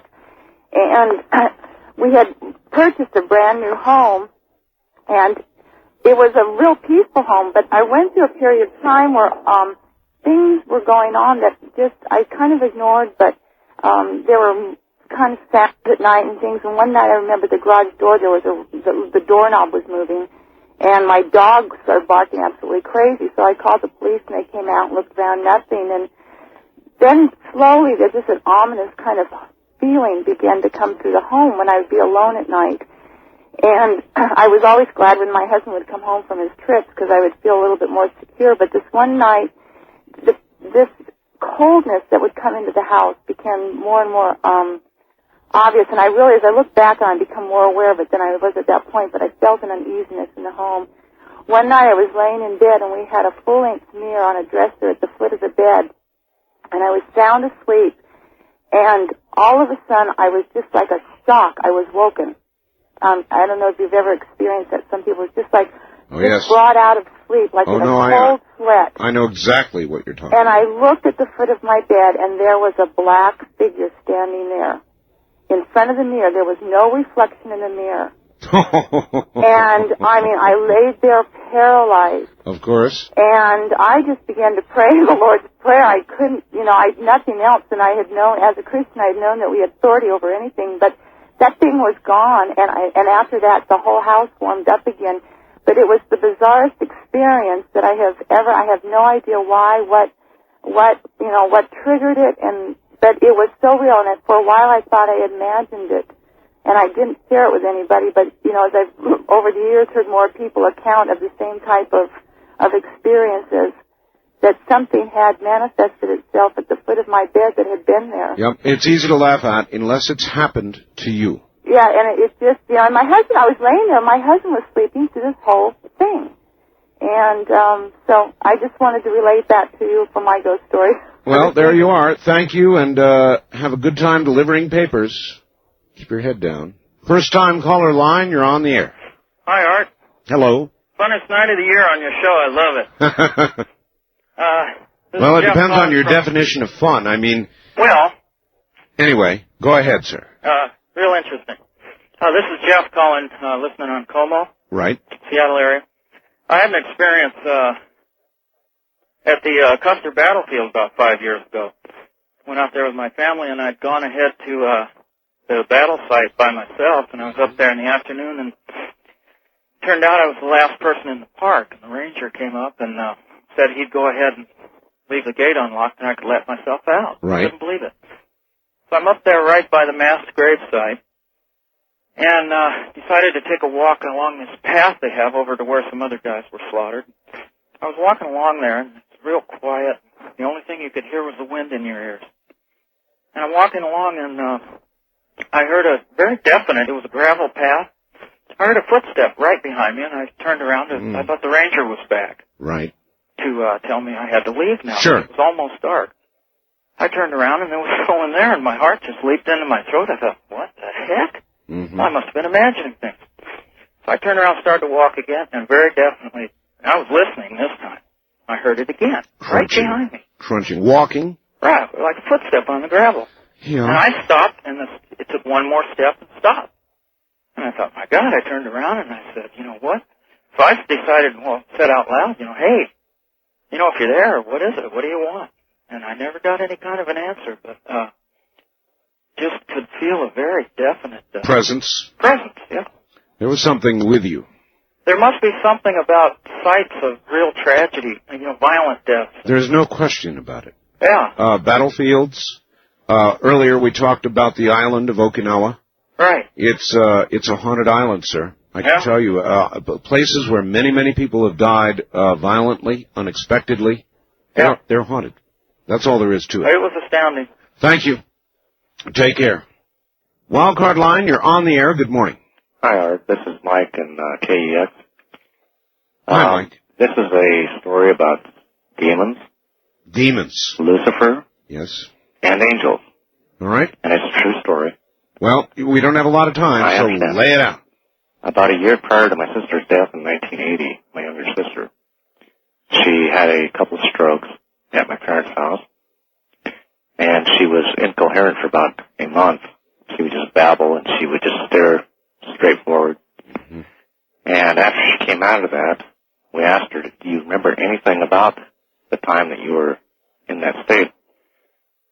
And she said, I remember a half man, half goat type demon, and it came at me up in the room. She stayed in my parents' room during this time. Half man, half goat? Right. She said, why are you here? And he said, that does not matter. What matters is that I stay here until the job is done. And she kept asking it to leave. And finally it pinned her up against the back wall. And she rebuked it and it left. And that's the only thing she remembered. And during that time, we had the family up there when all this was going on, and because we were afraid she was going to die. In fact, she did one night. But my granddad, during a family prayer, now he's not a religious man, but he claims that he's seen an angel with its wings outspread over her. And this happened to him twice on 2 occasions. And then on the 3rd occasion, she was in a doctor's office, and he's seen a gray angel. And he says, well, this time he started to talk to it. He says, have you come to get her? And it said, no, I will tarry yet a while longer. But my dad, during the time that she was going through all this turmoil in her life at the helm, he went up in the orchard one night to pray. And he claims that Lucifer appeared unto him, and he described him as being a tall man, about 6'2", and long, straight, black hair. And he said his eyes were black and looked like bottomless pits. And what he said to him is, he said, we'll just see how much you trust in your God once she has been gone.